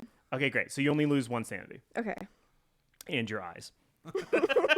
Okay, so that's it for Gertrude's turn. Now it is your turn, Stud. Oh! Ow! What's happened? Okay, guys, describe what's going on to me. I can't really see anything. Your face is being shoved into a moviola. Okay. Could somebody help me push it over, and then does anybody have a match? Anybody got a light? I feel like all of you smoke. Oh yeah. Yes, we've all got 4 Zippos. lighters. Yeah, I feel like it's 1939. Probably every single one of you smokes. Without looking, I just hold up matches like, yeah, I got them. Okay, guys, I got a plan. What if we light the match and then throw it in here? You guys grab me and we'll hit the road. We'll hit the road, Jack. Sounds like a plan. All right, go ahead and if you're going to try to push it over, go ahead and make a strength check. Okay.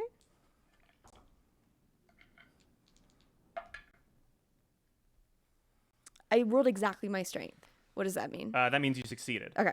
Hell yeah. Can we help on this? Like trying to pull him from the grasp of the editor? Let's see. Yeah, I have a cool move I want to do. Cool moves. Well, yeah, that's probably what you. Oh, we all learned a valuable lesson about initiating combat in this game.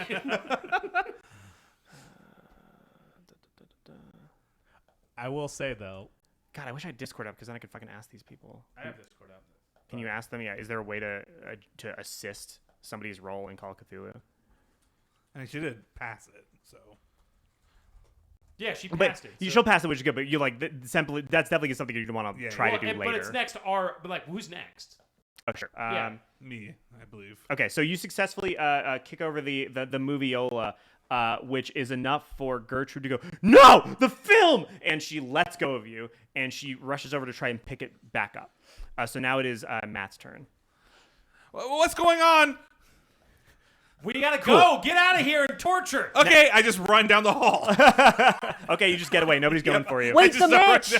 You are now out of It's combat. too late. I can't hear. I said what's going on, and then Sally said we gotta get out of here, so I just start running. All right, you are now out of combat. Freddie, Okay. it is your The turn. match! I'm gonna flick a match.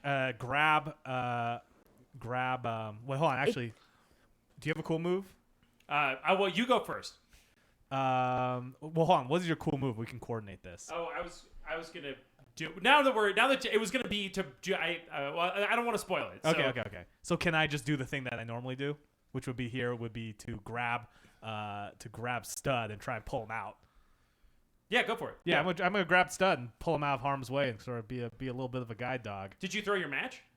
Should I or no? Yes. Yes, I will. Can I do both? Can I throw my lighter in? I'm gonna flick my lighter, throw the Zippo in towards the pile of film, and pull Stud out. If you're doing both, then you're gonna roll with disadvantage on your roll for the lighter. I see. Okay. I'll try and do. I'm gonna try and do both. Okay, cool. So roll for your throwing skill. Throwing. What are you throwing it at? Throwing it at because if this is like an editing room, there's going to be piles of film on the floor. There's going to Sure. be stuff hanging. It's going to be just sort of a mess, right? Okay, yeah, sure. And I assume her going crazy, so I'm going to throw the biggest pile of film that I see. Okay. And luckily, Meryl Streep did some track and field, did a little bit of shot put, so that throw skill's at 65, baby. And I rolled a 29. Great. Okay, so that is that less than half? Is that on your? Is that under your half? Yes, that is less than half. Okay, so that's a hard success, which is good. So it not only catches fire with the pile of film that you threw it into, but that pile of film immediately catches onto a butt because celluloid is extremely flammable, as anybody who's seen fucking Inglourious Basterds can attest to. And it actually starts to catch onto Gertrude herself. As she's trying and failing currently to pull the moviola back. And you can see the second it hits her foot, it it catches up quickly, almost like she's like made of celluloid. Okay, Will. Okay, you guys got out the door? Yeah, am I pulling Stud out? Yes, and you could successfully pull Stud and then ran with her. Okay, I run to the door, and then this is my last action before fleeing. I reach into my fake makeup bag and pull out a camera, and I snap a photo of Gertrude going up in flames. Okay, so through the fucking lens of your camera, you get the perfect picture of Gertrude on fire as her arms open and like spools of like tentacles of fucking film just come out from her like, and it's fucking crazy. So you're gonna have to make a sanity roll for looking directly into that shit. I do have a photography skill as well. Do I need to roll that? Oh, that's even better. Yeah, give me a photography skill. If you do really well, it'll reduce the amount of sanity you have to lose. Nice. Because you'll be a hardened Shit, photographer. I failed. Okay, so you still get the picture, but you're gonna have to make a sanity roll, and no matter what, you're gonna take That's a little blurry. no matter what, you're gonna take a D3 of damage. If you fail, you take a full D6. It's a little overexposed. So no matter what, I take a D6? You're gonna take a D3 if you fail, and a D6 if you, or sorry, D6 if you fail, D3 if you succeed. All right, I succeeded. So take a D3 of damage. So 5 divided in half is 2. 2. Okay. Okay, so you Damage are or sanity? sorry, Damage or sanity? sanity. Sanity. And wouldn't it be 3 if it's a D3? Then a 1 and 2 is a 1, and a 3 and a 4 is a Yeah, 2, 5 and and 6 6 is is a a 3. What did I say? You said it was 2. Oh yeah, it should be Just a 3. You're read right. that one more time for me. Just say it's Take a three. D3. So take a D3 of damage. Okay, so I rolled a of 5. sanity damage. Yeah, take a D3 of sanity damage. All right, so I rolled a 5. So yeah, that's a 3. that's 3. Okay. Thank you. And I never thought otherwise.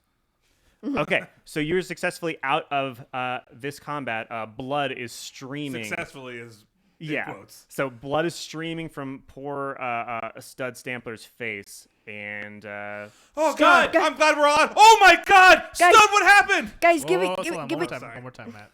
Well, I was running down the hallway and I turn around. I'm like, oh, thank God we all got out. Oh my God, Stud, what happened? Guys, give it to me straight. Is it bad? What's bad? I mean, It hurts pretty bad. It hurts pretty bad. It's pretty bad, Stud. I I tear- would say don't look, but Yeah. I tear my sleeve off and I start putting a bandage around Studs. Don't worry, buddy. We're gonna take care of this. Whose voice is that? This is your stunt double. This is your pal, Robert. Robert. Hey man, I saw you running down the hallway. oh, I shit. even asked for the match and you didn't give it to me. Wait, when? Wait, you know when I lost my fucking eyes just a second ago? Okay, we'll talk about that in a second.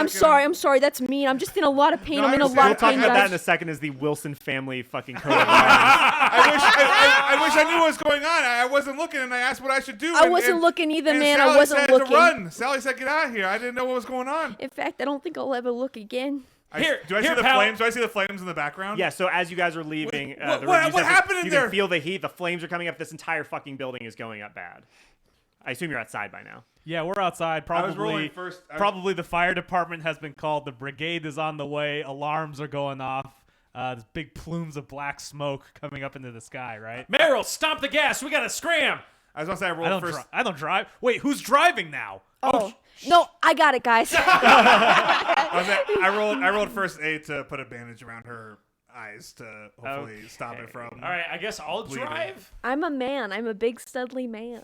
Call of. All right, so I you're think doing you- first aid in the back seat. You Yes. can't drive. No, I refuse to drive. You refuse to drive. Like, and- no, you. All right, I don't have a lot of experience with these jalopies, but I'll give the old college go. I'll pitch in gas money after I'm better. Okay, just a second. So for first aid, let me see if I can find how this works. I hate rule heavy games. What if I'm not blind, but I can only see in actual black and white? So colorblind. Yes. Yeah. Anthony's like, haha, you're blind. That's So that's actually, how. You're just, I'm you're just actually- fucking blind. Hold No, on, really quick. How good would this be? The next. So it feels like this is a good stopping point for part one, right? no. No. Okay. Regardless, I feel like we should get a seeing eye dog. Oh, for I would love a seeing eye dog. Thank you. Oh, what's gonna And happen then to that dog? and then Roscoe will play the seeing eye dog. We'll bring him down. Okay, so Matt, roll your first aid skill. I did. Did you succeed? I got 65 out of 65. Okay, so I gave it all first aid. Beth, you heal 1 HP. Yay! Yay. My main thing was just still trying to stop extremely her- blind. Yeah, I was just trying to stop her oozing eyeballs from going Yes. down her face and bleeding still. Yeah, that's great. I probably took off my socks and tore them and then stuffed them into her eye socket Man, and then, now and then that- wrapped it tight so that it stopped bleeding.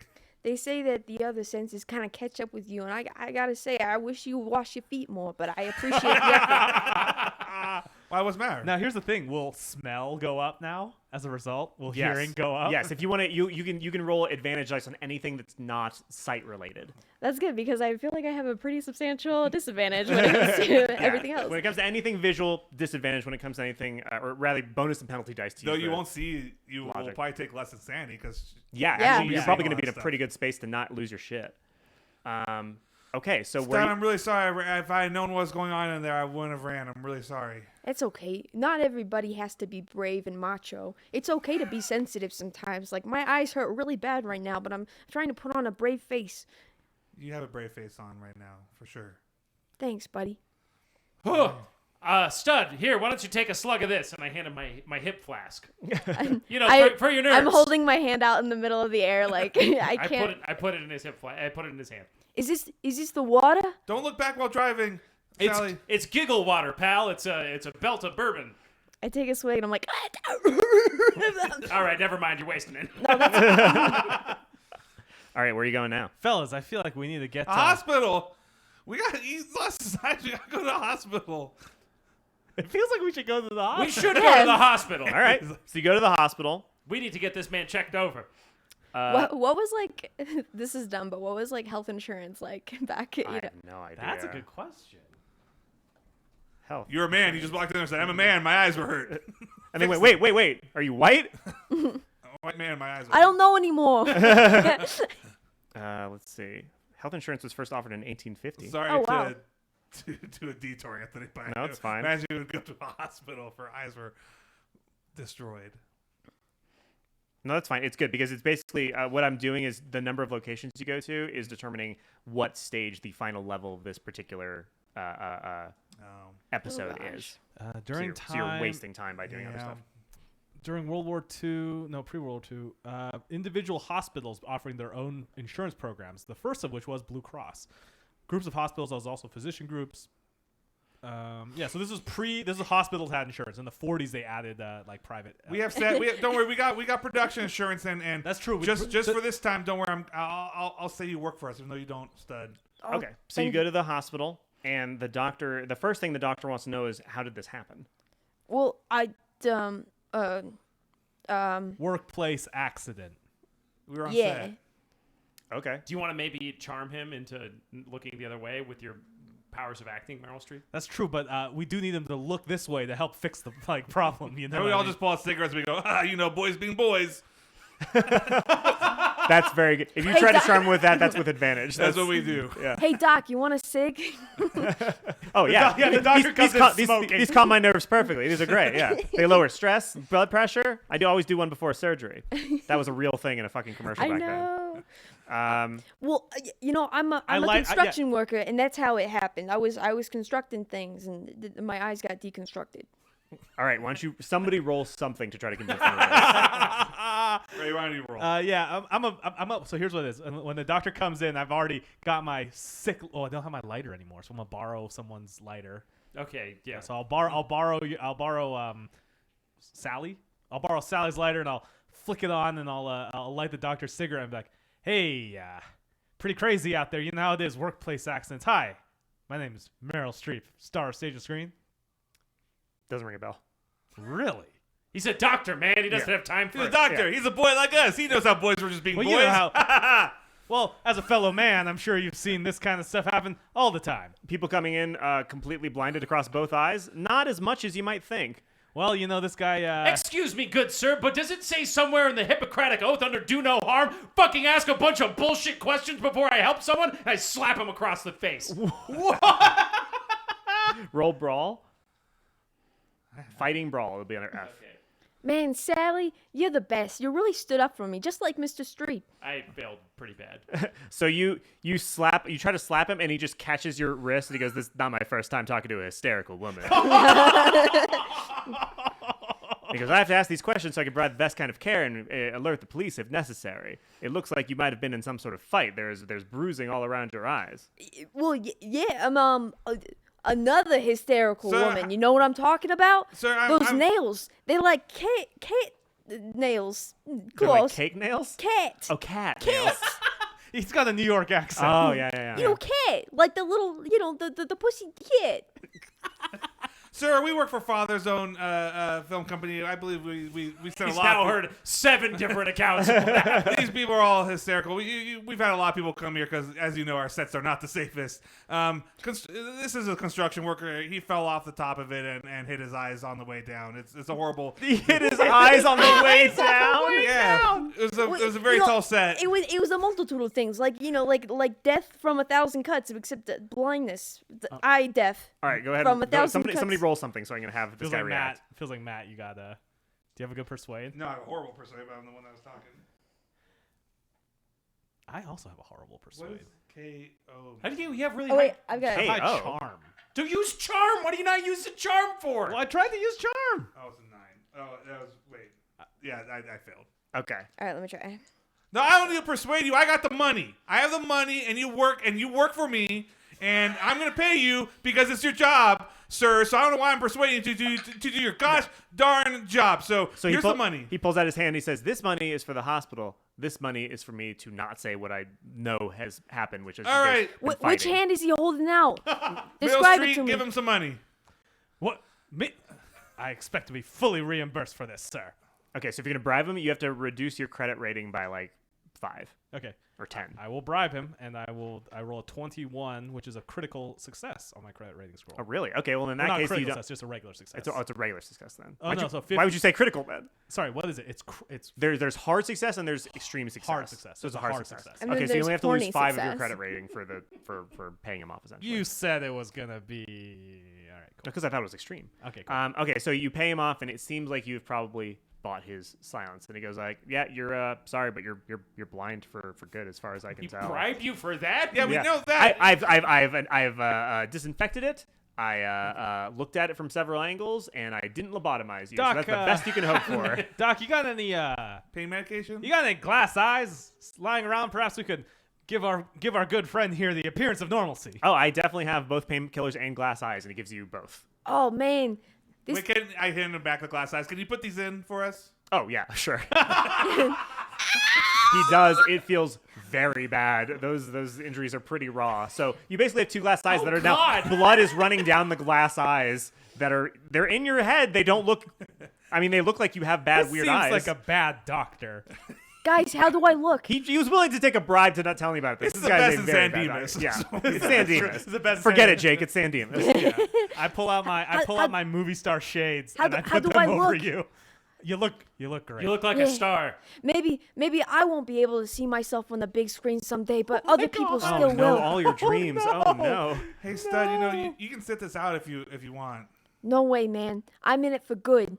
I'm gonna bring back the magic in this pitch of town no matter what. I would even lose another eye, except I don't have it anymore. I'm totally blind. Oh man. What a bummer. I'm gonna do a bummer roll.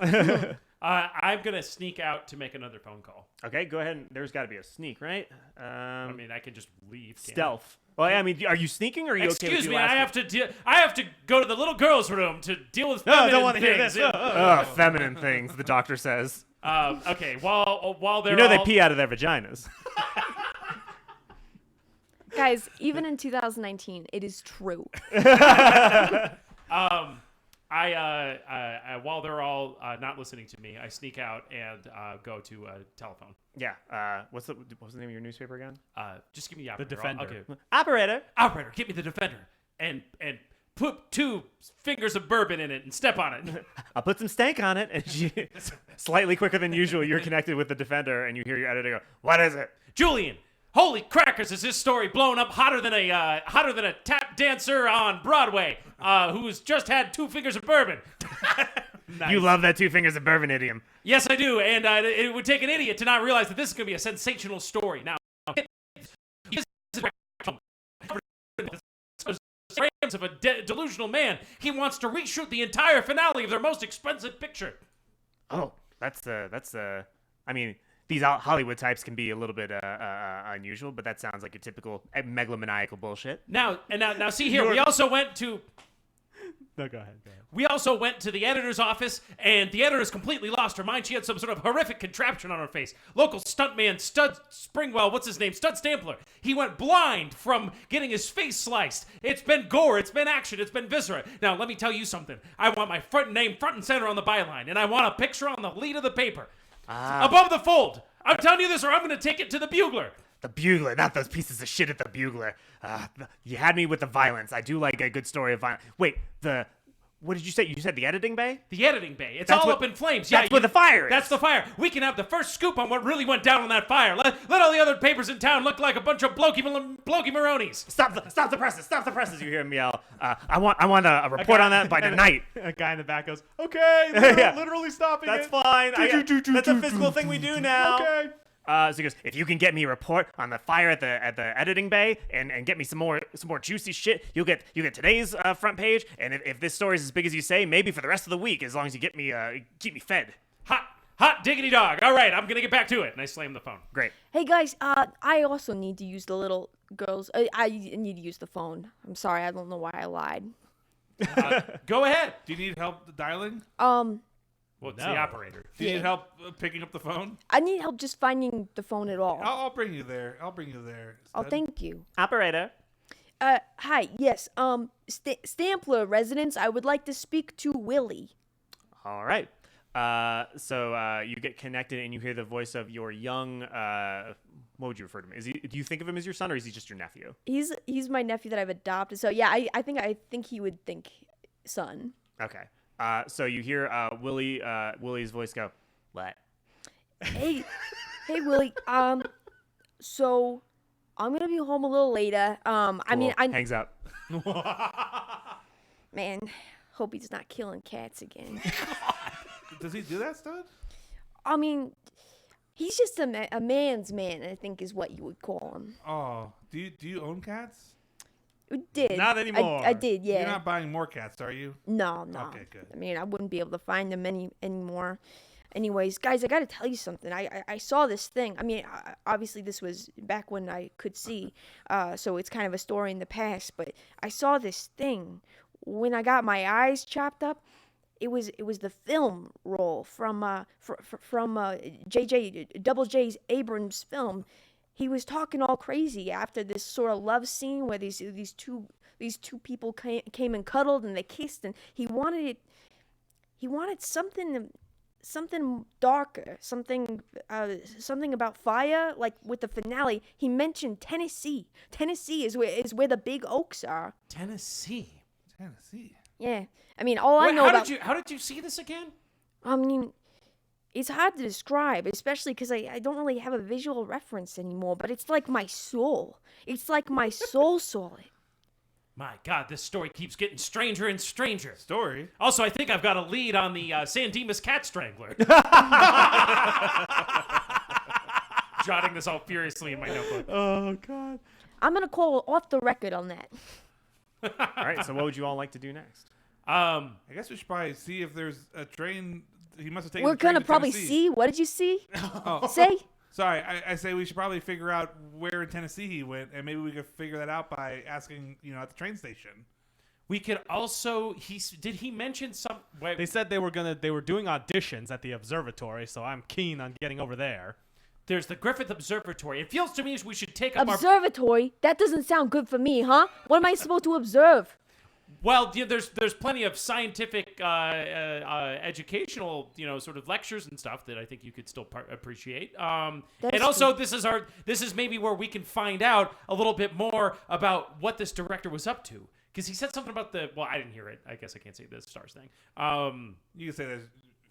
She told you. Yeah, everything. it seems to me, in terms of efficiency, it's better to take care of all of our Los Angeles stuff than what if we go all the way out to Tennessee and they tell us, hey, why don't we? You're gonna have to go back. That's a good idea. I want to be home for dinner. If we gotta go to Tennessee, we should wait for another time because I'm gonna pop the question tonight. Maybe I'm not sure yet, but maybe I will, depending on what time we're done with this. How can you think about speaking your piece and proposing marriage at a time like this? But my God, this man's just had his eyeballs sliced out. We just saw. Oh, I guess you didn't see it. But if you had seen what we'd seen in that room, you wouldn't have marriage on the mind anymore, Buster. And if you had seen what I saw in that room, you wouldn't have eyes at all. I understand you're upset, but there's nothing more important than my marriage and my gal Sal. But I understand. I'm just saying. No, you're right. I'm not gonna do it tonight. You Okay, guys well, convinced keep me. us all posted on that. Yeah. Okay. Fellas, Are I we going think to the observatory? I think we should head over to the observatory. After all, there appears to be some kind of potential for lead roles and some sort of audition over there, and I'd like to see what that's all about. I'm gonna drive this time. You were a little erratic there. A little erratic, eh? Yeah, you were drinking while driving. That's true. Speaking of which, Fair enough. Could I have another swig of that? Oh yeah, knock yourself out. Well, I'm not gonna knock myself out. That's what my brother Carl did. It is. Wait, It what? is good. It tastes good. A burn in my soul. I don't know. There's something about it. I'm gonna take that back and screw it up and put it back in my pocket. Okay, so after a not inconsiderable drive, you make it to the Griffith Observatory, and inside there's What time is it? So it's midnight basically. It's very dark. Traffic? So I missed the dinner. Oh yeah, sorry. Did you think? Yeah, no, that's definitely not happening. Okay. Halfway, Halfway, I stopped the car so I can go to a payphone. Okay. And tell her, hey, that dinner, don't worry about it. It wasn't gonna be a special dinner or anything about that. Don't worry. Oh, that's too bad. I'm sorry. What's going on? There's a big problem at work. We lost one of the directors. Oh no. Yeah, it's pretty bad. But I'll be home to. I'll bring breakfast. Breakfast. Okay, I love Yeah. breakfast. How you feeling? I mean, I miss my boyfriend. Oh, I miss you too. Did she almost say husband? I think she did. I hope those two crazy kids can make it work. I love it. I love that the Stampler's in the car and can somehow hear. It's like, Stampler, what are they saying, Stampler? I can read lips. I can hear lips. I can read lips. Yeah, actually, if you want to listen, you can roll to listen, but whatever. It's just funny. Okay. That was it. Cool. So you make it to the Griffith At Observatory 35 miles an hour. yeah, at a blistering 35 miles an hour. I drive 5 miles under the speed limit. Absolutely. It takes twice as long. It is 1 a.m. Yeah, that's why. That's why it's midnight. We left at 6. Yeah, but the lights are still on inside, and in the main, basically, you enter, and there's a hallway leading to the main observatory room. And in the hallway, you see a bunch. Well, everybody except for Stud sees 4 actors holding these little tiny scripts. And what you notice is that they all seem like they're missing some color. Like they're a little bit desaturated. Like the colors are just not as. Their skin seems a little sallow. Their clothes seem a little bit more sepia. And they're reading these scripts, and you hear them all basically repeating the same thing over and over, like they're trying to go over their lines. And they say, "The oaks will burn bright, a weapon to end all wars. Let us embrace the random hand of fate in a firm handshake. The oaks will burn bright, a weapon to end all wars. Let us embrace the random hand of fate in a firm handshake." Wait, give me that one more time. The oaks will burn bright, a weapon to end all wars. Let us embrace the random hand of fate in a firm handshake. And they're saying it over and over again. And as you get closer to the door leading to the main observatory room, you can see that one of these actors just like throws down the script and just runs over to the door and just starts pounding on it and scratching at it with her fingernails. And her fingernails are breaking off and blood is streaming down her fingers. And she's going, "Give me another chance. I could do it better. Just give me another chance, please. Please, please, please, please, please." I turned to address the group. Fellas, lady, I've seen this before. Actors are truly desperate sometimes, and I found really the best way to get an audition is not to go in with the chattel, as it were, and find a way in on the side and have a word with the producer, face also, to face. Isn't it odd they're doing auditions here at the Griffith At 1 in the Observatory? morning? At 1 in the morning, yeah. You actors really need to unionize. This is unacceptable. This would be SAG, wouldn't it? I have no idea. I don't think so, actually. Wait, No, I- SAG's been around for a bit, isn't it? Well, San Dimas is out of the zone, so they're not. That's union. true. Yeah, That's true. Fellas, I've seen this before. These these typical auditions, actors trying to hang around and go for another shot. It's sad. You hate to see it. Sorry, Steph. Yeah, I can't. Will you describe what's going on? Well, a bunch of low-life extras are trying to get in there and have a word with the producer for a second chance. But there are no second chances unless you did your first chance really well, like I did. Well, I mean, I gotta say I wish them all the best because I know it's a hard position to be in. You know, just wanting something so bad, something so magical, but it just being right out of your grasp or maybe your sights. So I want to take a look and see if there's like another way into the room that they're in. Like maybe I check like a little fire, like a little like a map of the observatory to see if there's like another entrance to whatever room they're trying to get into. I mean, Yeah, there are multiple entrances into the observatory. Miro, I'd maybe we say. should go So talk to they're them. outside the observatory? Yeah, they're like trying to beat their way in. Miro, you're an actor. Go talk to them. I mean, they must be working for our director. I'm not going to associate with what clearly are a bunch of loser extras. So from inside, you can hear the voice of somebody say, "I told you before. None of you you've all give it your best shot. You're not what we're looking for. We are heading out. Please leave, or we will be forced to please leave." Hey, where's that voice coming from? It's coming from inside the observatory. Did that voice sound like the director? No, it's definitely not the director. Maybe it's the casting director. Does it sound familiar at all? No, not even to Stud. It sounds like an assist. It's not. Maybe you know that it is the assistant to the casting director. I wanna work my way around and kick. Okay, so hold on, let's think about this for 1 second. Out of character. On one hand, Meryl Streep is desperate for any He's just shot. out of character. He's like, then on one hand. On the other hand, Meryl Streep saw some weird shit today. But would that be enough? Gentlemen, I'd like to propose that we come up with some ground rules. Because it seems to me that everything tonight has not exactly been on the beam. Seems like things are a little askew. Seems like maybe something strange is going down in San Dimas. So I think it would I didn't behoove know- us to exercise the utmost caution when approaching strangers, seeing as the last stranger we approached blinded one of our dear friend Stud. I tell you, it's as if everyone's been smoking that Bombay Bombalacha here. I don't like this. So here's what I'm going to propose. I think we should circumnavigate these actors because they seem a little off kilter. And maybe we can sort of figure out what's going on inside by entering another way. I agree. And we should not. That's a good idea. Sally loves reading the horror stories. That magazine. So it's her favorite. I don't like the stories. It scares me at night, but it's cute because then we cuddle. And you know, it's just a good excuse for me to stay up late with her. But anyway, she loves those horror stories. Point being, we should not split up. They always die if they split up. Yes, that happened in the screaming purple people of Doe-Eyed Oh, Valley. don't even say that one. Don't even say that name to me. I don't like it. This It's too actually spooky. This reminds me of the action in that one where the people seemed normal and then they flipped out and they I think we should be Yeah, careful. let's go around, and I'm gonna give a shot. I think I know. I think I've heard the sides that they're saying. I'm gonna give this a shot. Okay, so you head around to another, basically a fire exit, and it's out of view of the other actors, but it is locked. Oh, gentlemen. As a makeup artist, I've had to break into many a room, when actors refuse to come out of their trailer, but you got to get them ready for the shot. Makes sense. It checks out, folks. Makes sense. I would like to go ahead and make a locksmithing roll on this door. Do it. So I take out a little makeup compact, and it's got cool locks in it, like I'm Sydney Bristow or something. That's the girl in Alias, right? I got that right? Yeah. Yes! Nailed it. Man, I love Alias. Alias is good. That was You know, Joseph. that double J Abrams. That he was really the got movie it. that got him his start. Yeah.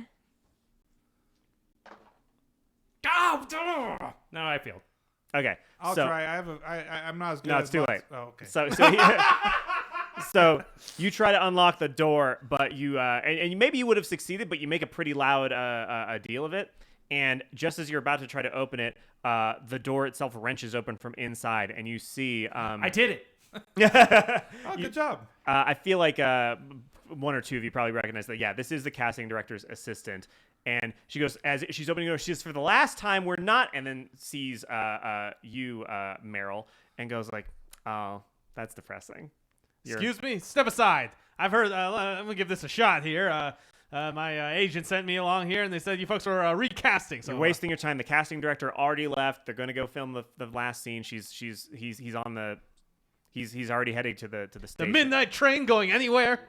No, it's going to a specific place. But no, if you want to read, you can. But you're really gonna have to impress me to even. Step aside, folks. I have. Meryl, we're not here to read. We need to find Double J. I am here to read. All right, I feel like you took aggro point on that, so she'll probably listen to you first.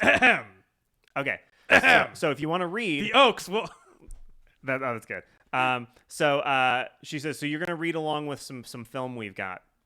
So she points behind her, and there's basically a camera that's sort of hooked up to like a telescope, and like the telescope is like basically you can see that it's taking like moonlight and starlight in, and it's pushing that through some weird makeshift camera, and that's the light that's that's projecting the film or whatever. And she goes, all you got to do is you go up to that camera and you put your eye up to the lens, and then you just deliver the line. And if you What if I just deliver it right here? then that's not acceptable. That's the director's looking for somebody who can really connect with the truth behind the film. Sorry, take that. Wait, and excuse me, what Sorry, give is me that the one more time, Yeah. please. Sorry. So the director's looking for somebody that can really connect with the truth behind the film, with what the film is trying to say. And if you can't physically connect with it, then I just don't think you have the. And excuse me, what was the film trying to say? It's a little heady, but we feel like audiences are definitely going to be ready for it. It's about the randomness of the world, about how chaotic things are, and how that chaos is in its own way beautiful and terrible at the same time. Boy, do I know it. Man, I wish I could say it was beautiful, but I can't really No, say don't tell him. Don't tell Well, him. you know what? All right, fine. Wait, Step aside. Guys, quick huddle. Meryl, if you mind. We should come up with a name for a huddle like a this. crew huddle. Crew huddle. Crew huddle. Hey, after you guys told me what happened in the editing room, I like you said, I think everything's askew. Meryl, I would not put your eyes. I think if you put your eyes in that telescope, it's gonna be you're gonna end a lot. Oh, like relax. I'll put my eyes in Exactly. there. I was gonna say he stud there can't see. Maybe let him. You're telling me I'm maybe let him supposed to give a go shot. up against this? Meryl Goshard, this isn't a performance. You're not gonna get a part. What do you mean? Look at those actors outside. Yeah, You're just a gonna bunch bet of somebody with losers. eyeballs. A They're- bunch of They're losers. clawing, but I think given how kooky things have gone tonight, the fact that we saw an actress outside scraping her dang fingernails off trying to get into this audition makes me think, what if they saw... Okay. You haven't seen a lot of actresses in auditions. I have a theory of the case I'd like to put forward to you gentlemen. I think whatever they saw looking through that thing made them go bananas the way that Gertrude went bananas. Exactly. I think there's something about this film that affects your mind, like a real stinker, like a real B floppo, like cat people. You ever see cat people? I went to that movie Matter than a Hornet's Nest. I think it's like that, but maybe 10,000 times worse. Stampler, you can go after me. I'm gonna march up to the thing, but I full knowledge of what's going on. I'm just gonna close my one eye. I'm not actually looking through it. Okay. And so I pretend to look through it and okay. And I turn around and I deliver my monologue. Ahem. Okay. Oaks. Well, as you put your eye up to it, you can feel like your eyelid being like pried open by like some force from within it, like the dust and the fucking and the hair and shit on the film. You can my feel like God. You can't outthink Cthulhu creatures, Ready? it's like fucking. You feel one of the like bits of hair like grab your fucking lower No. eyelid and just stretch it downward, and grabs the other one, stretches it upward. And you can feel like fucking like the sharp, just fucking what's the word I'm looking for? You feel like Tendrils? you feel sharp tendrils just like hook themselves into your left eye and just keep you there, and you are stuck to the fucking frame. Or to But to all of us, it looks like Glenn's it looks like Meryl's just acting really, really hard, right? Yeah. So, wow, he's really committing to this Man. thing. And also, Yeah. he didn't tell us that he was closing his eyes, so I'm like, oh no, he should have looked in there. Okay, so what you see is so you see basically a B-roll or not B-roll. You see a scene that they presumably filmed a little bit earlier, and it's got not the lead, but the romantic lead, the second lead, the female lead, is talking. Not the lead. Not the lead. Of not course the not. lead. She's delivering a monologue, and the words and stuff are fine. It's all pretty. It's nothing you haven't heard before. But something about the way that she delivers it, something about the way that it's shot, something about the effect of being this close to the film. This is the single best thing you've ever seen on celluloid, like ever. Like you are having. It is so good that tears begin to stream down from your other eye, and it's basically doing a lot of psychic damage to you, to use a D&D term. So why don't you roll a sanity check? So he's seeing this. It's hooked up to a telescope pointing to the stars. Yeah, just So like I'm not seeing star stuff. No, you're not seeing star stuff. That's like power. That's like the light that's like projecting the film. The film is running, and the light is going through the film. I see. Okay. I see. That's a 25, and that's a Still save down. on that. It's a save. Okay, so you only take a D4 of damage, of sanity damage. 3 damage. Okay, so Basically, it's like like how a film projector shoots light through the film. The Oh, it's light is pulling coming starlight. from starlight. Yeah. Is the light? Maybe I that's should re-describe that. lighting Right. it. I was making a makes joke sense. about seeing, and then you mansplained what. No! Well, actually, Ben. I didn't know you were in character. Give me a better description of what that. I'm an Sure. actor. So I'm always a the character. basically there is a film camera set up such that it is connected to a telescope at the Griffith Observatory, and it's pulling in starlight and moonlight and using that to shoot that starlight and moonlight through the film out of the lens, essentially. So I saw a really good movie. So you saw a really, really good movie, and more than that, you can feel the movie entering you. And you guys see as he's looking into it, Sorry. May. I'm sorry. you can see color begin to waste away from him. Essentially, like you can see that. What's your character's name again? Meryl Streep. Meryl. Yeah, you see Meryl Streep is beginning to go monochrome. Like all of the color is beginning to disappear. It'll and help he's me get some becoming- roles in this town, eh? Becoming basically like essentially a black and white character. Do you keep looking? No, I'm still at least trying to do my I'm still trying to get the part. Okay, well then, yeah, deliver the line. So do I pull myself away from it? No, you can't. I mean, Oh. if you're gonna try to pull yourself away, it'll be a strength check because it's like hooked into your eye. But if you like, Let's not lose more eyes. if you allow yourself to just keep looking at it, then you'll have to basically do another sanity check. But you can deliver your line.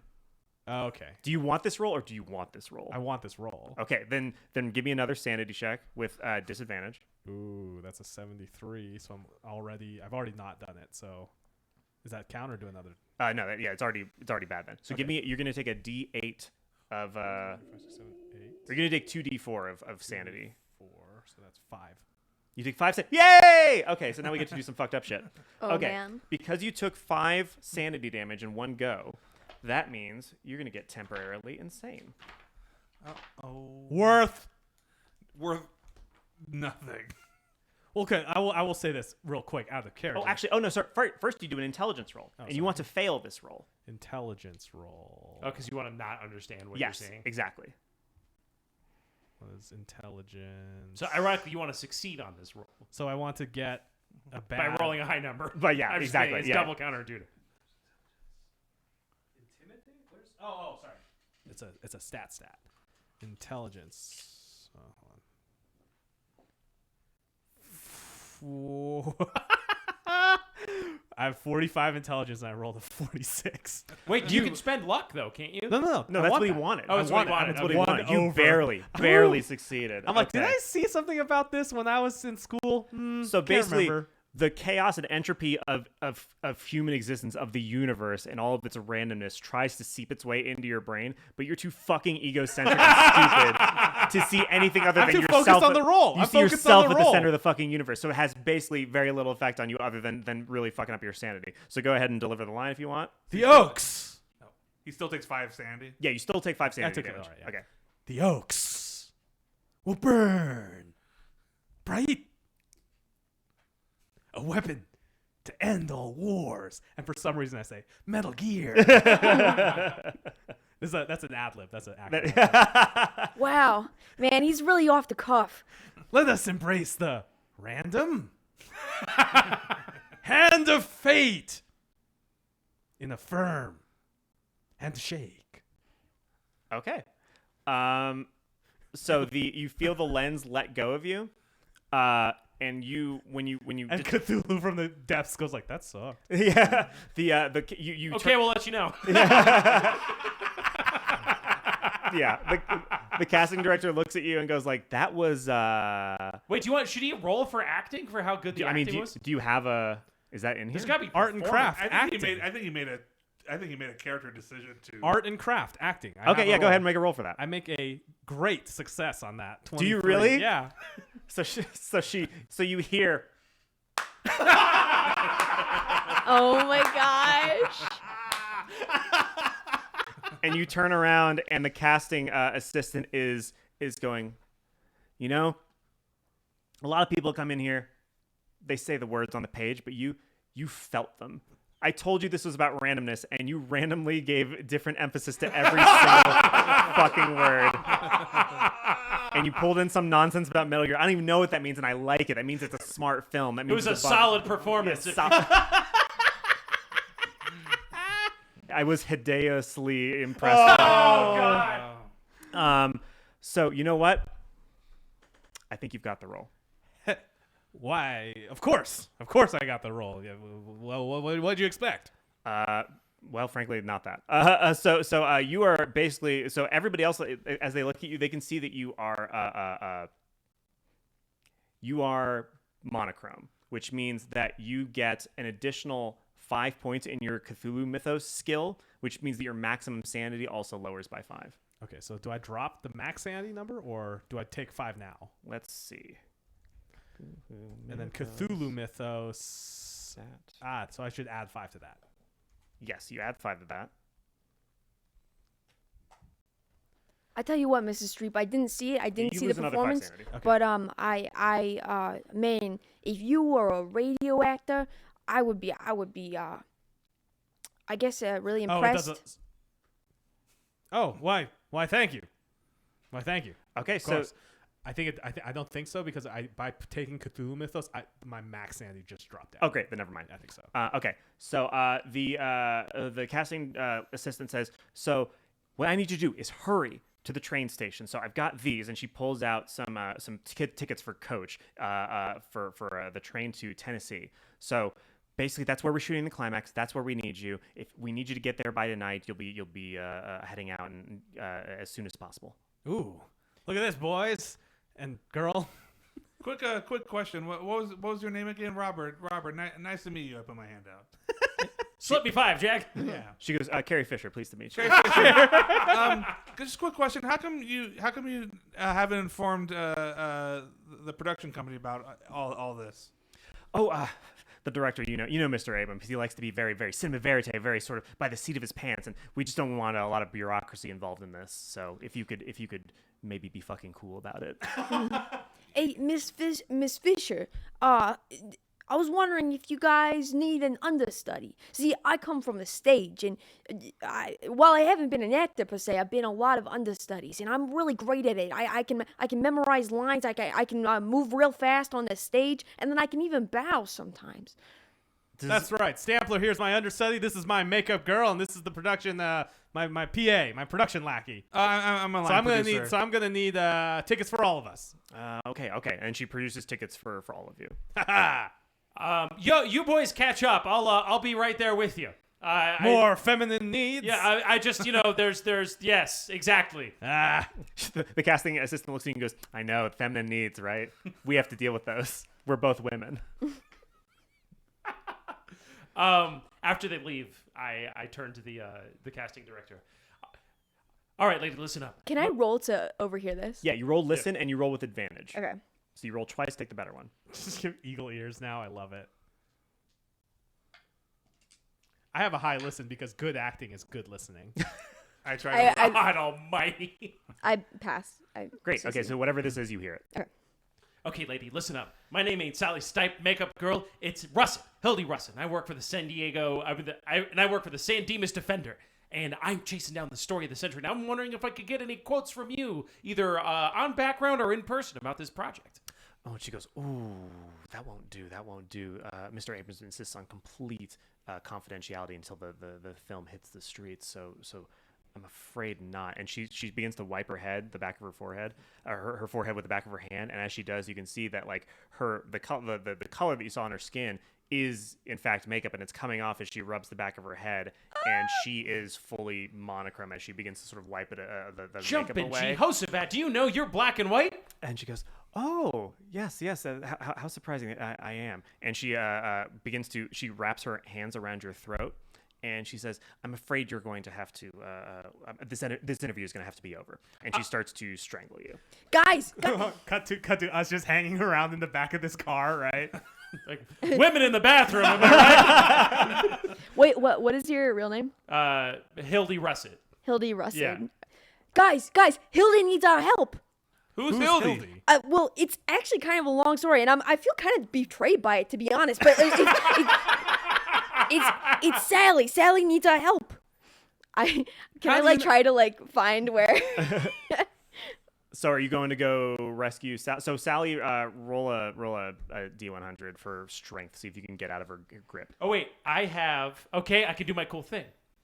I have because you can pick hobbies. Mm-hmm. So Hildy's hobby is getting choked consensually. Hildy's hobby is judo. Yeah. Her father was a police officer and said that a young woman needs to learn how to look out for herself in the big city. Great. So can I make a judo roll? Go ahead.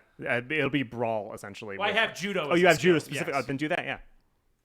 He fucking read your mind, Daddy Master. Fuck yeah. Hold on, where is it? So I have a 71 in judo. I rolled a 27. Woo! Holy shit. Okay. Is that crit?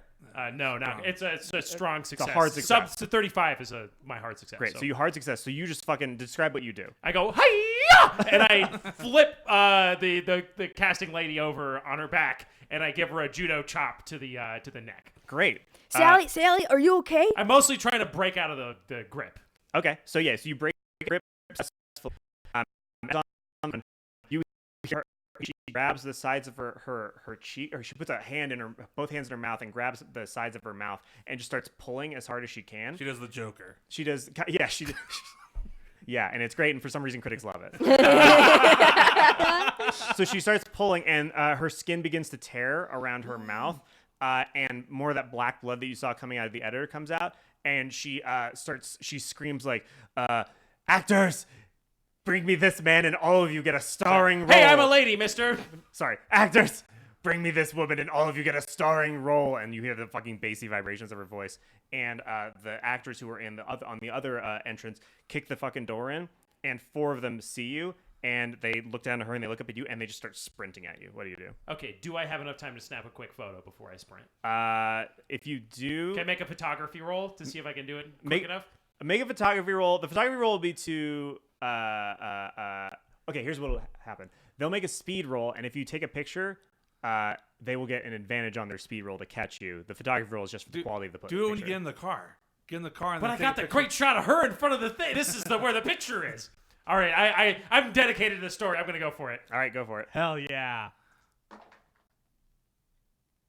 Shit, I failed. Terrible picture. Terrible picture. No! So you take a D8. Wait, can I spend luck? Yes, you can. Okay, how do I get luck again? I forgot about luck. Luck regenerate. I'll look into the No, recovery. but how do I roll for my amount of luck? No, so Oh, you you can see- just spend it to up your stuff. His starting luck though. You roll a 3d6 and you multiply by 5. So 6, 4, 10, How long have we been recording? 15 times 2. 5 is 45. No. Oh, times 5, not 3. 75. 75. So you have 75 luck. That's great. All right. So you just reduce point for point to increase the point of, or to reduce the point of whatever the hell you rolled. Okay, so it was a 67. I have a 50. So I'm going to spend, how many luck is that? 17. I'm going to spend 17 luck to get this photo. Okay, so the photo is great, which means you only take 1d4 of sanity damage. Oh, hold on. What's 75 minus 16? This is the Call of Cthulhu system here, everybody. 59. 59. So I have 15. Okay. Forgot about luck. Okay, cool. Okay, so did you take your sanity damage, like I said? How much was it? D4. D4? Okay. So roll a D6 or No, whatever. no, just roll a D4. So Okay. you took 3 sanity damage. Okay. Give me that just sort of bevy of information just one more time, if you could, guys, real quick. Okay, so I snap out my camera and I take a shot. I got a 67, which is over mine, but I'm going to spend some luck. And I have 75 luck, so I'm going to spend, I guess, 17 luck. Okay. To click the shot. To get a regular ass photo. To get a normal photo of a crazy fucking scene. Okay, so you got the photo, and because you succeeded on your photography roll, that means you don't have to take the full sanity damage. You only take a D4 of sanity damage, and I'm just going to roll for you because I have a D4. You take 3 sanity damage. So the guys are going to run at you to try to catch you. Can I try to do Stud's tap dancing skill to do like an outside turn ball change, like just randomly, like with the leg out, like spinning? Why? Sorry. Like if they run in to like, I feel like I can't see them. I can't try to like. So he's doing. Oh, you're a trying to spin like sort kick. of, you're trying to do an AOE attack for Yeah, anybody getting near him. I'm trying to like defend. I'm trying to defend Hilda. Okay, well, Robert was Hilda gonna was separate run from you, Hildy, so you'd have to but- run. Hildy you'd have to run back up to Hildy, and so you're basically racing to get to Hildy before the cultists do. Am I between Hilda and the cultist? No, because you You're guys went the outside other in the way. car. We're Oh. eavesdropping outside the door. Oh, Yeah. okay. I thought I was. So you in can run there. up to the. So the cultists are going to roll with advantage to try to get to you. So you're going to roll your dodge, and they're going to roll their dexterity. To who? Okay. Huh? Oh, to Just to Sally. grab Hildy. Juke 'em. Sorry, now Hildy. This is not going to go great. So we definitely heard through. Can I? Sorry.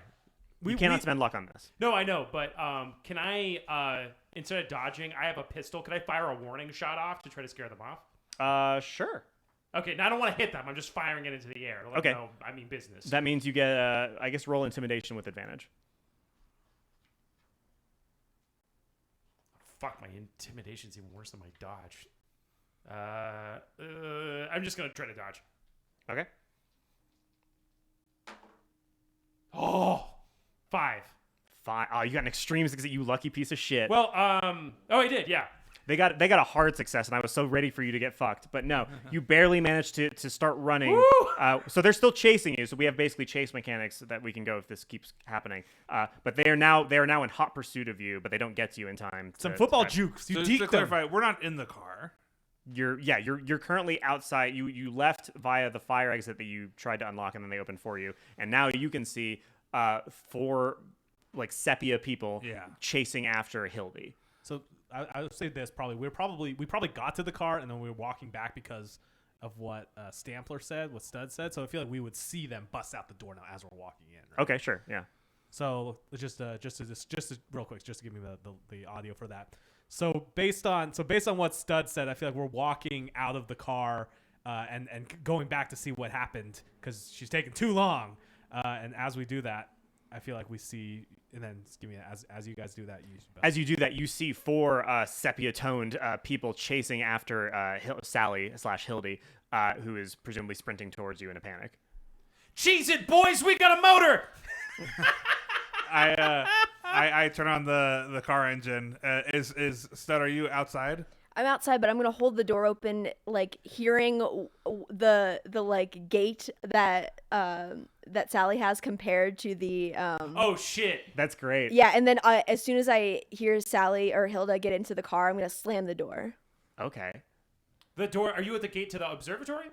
Yeah, it sounds like you're at the gate to observe the course you're listening. So I thought you were gonna say you're waiting for Hildy to come by, and then the second she does, you're gonna slam the door and let's try do to that. slap Yeah, slap the other guys. Okay, so go ahead and roll listen with advantage to see if you can determine specifically what Hildy's footsteps sound So we'll like. lose all the stuff about us in the car then. Set us up as. Okay, so Stud Stampler is at the fire escape, basically, the fire escape door, and is listening to fucking hear.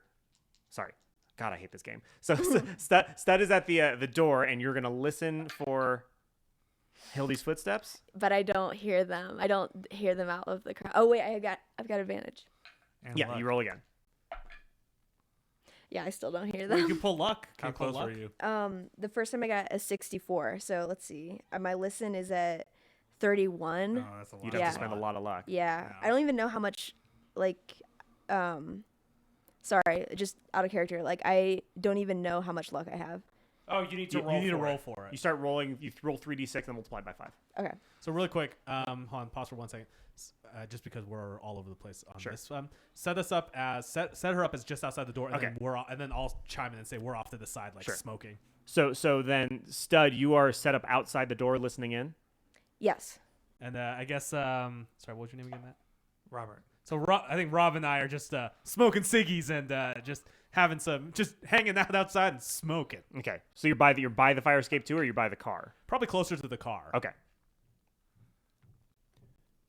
Yeah, so I only have 45 luck, so I'm not going to. So you're not going to. Okay, so the question is, Just to make this simple, I feel like all it is that you're trying to run to the car. yeah. Yes. I'm definitely, the moment I see everybody start running, I'm like, we should run to the car. So the real question is, from our point of view, is how do we help Stud get to the car? Yeah, the question is, do you think that you've heard it correctly and slam the door accidentally on Sally?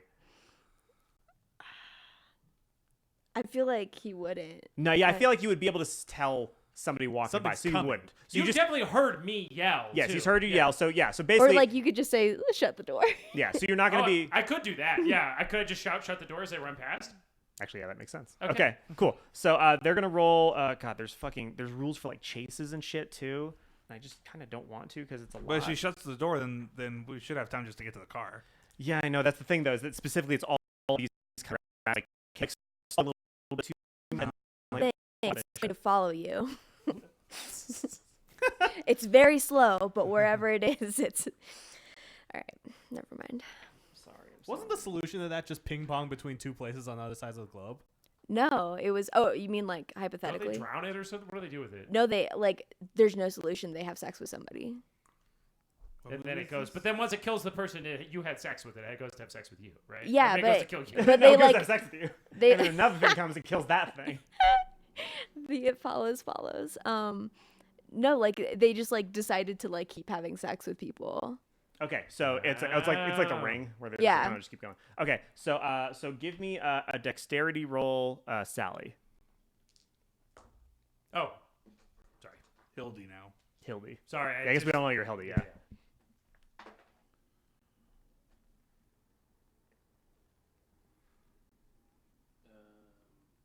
Yeah, I lost that. Yeah? Yeah, big time. Okay. Wait. Oh no, I didn't. I succeeded. I rolled a 6. Oh, so you like super succeeded. Yes. Okay, so with Parkour. I rolled a 600. okay, so you managed to make it past. So they rolled, but not as well as that. So they're hot on your heels. So you make it through the fire through the exit essentially. And then you're gonna yell for. I'm gonna shut the door because I see Stud next to the door. Okay, so Stud, why don't you make a strength check? Okay. Would it be Dex? Well, you're trying to hold it. Oh, that's Nice, 22. 22. I hold Okay. it. You just barely beat the cultists. Actually, they're gonna roll more in time because they have advantage. No, that's worse. Okay, so you managed to slam the door shut just as Hildy manages to make it through. You slam the door, and the cultists all collide with the door, which buys you another moment essentially to start running. So Robert, honk the horn. I grab. I'm gonna grab Oh, that works better. I was like gonna yeah. use the horn to like find the car. Okay, cool. So you're running to the car. They bust the door open, but now they're basically 2 locations behind you.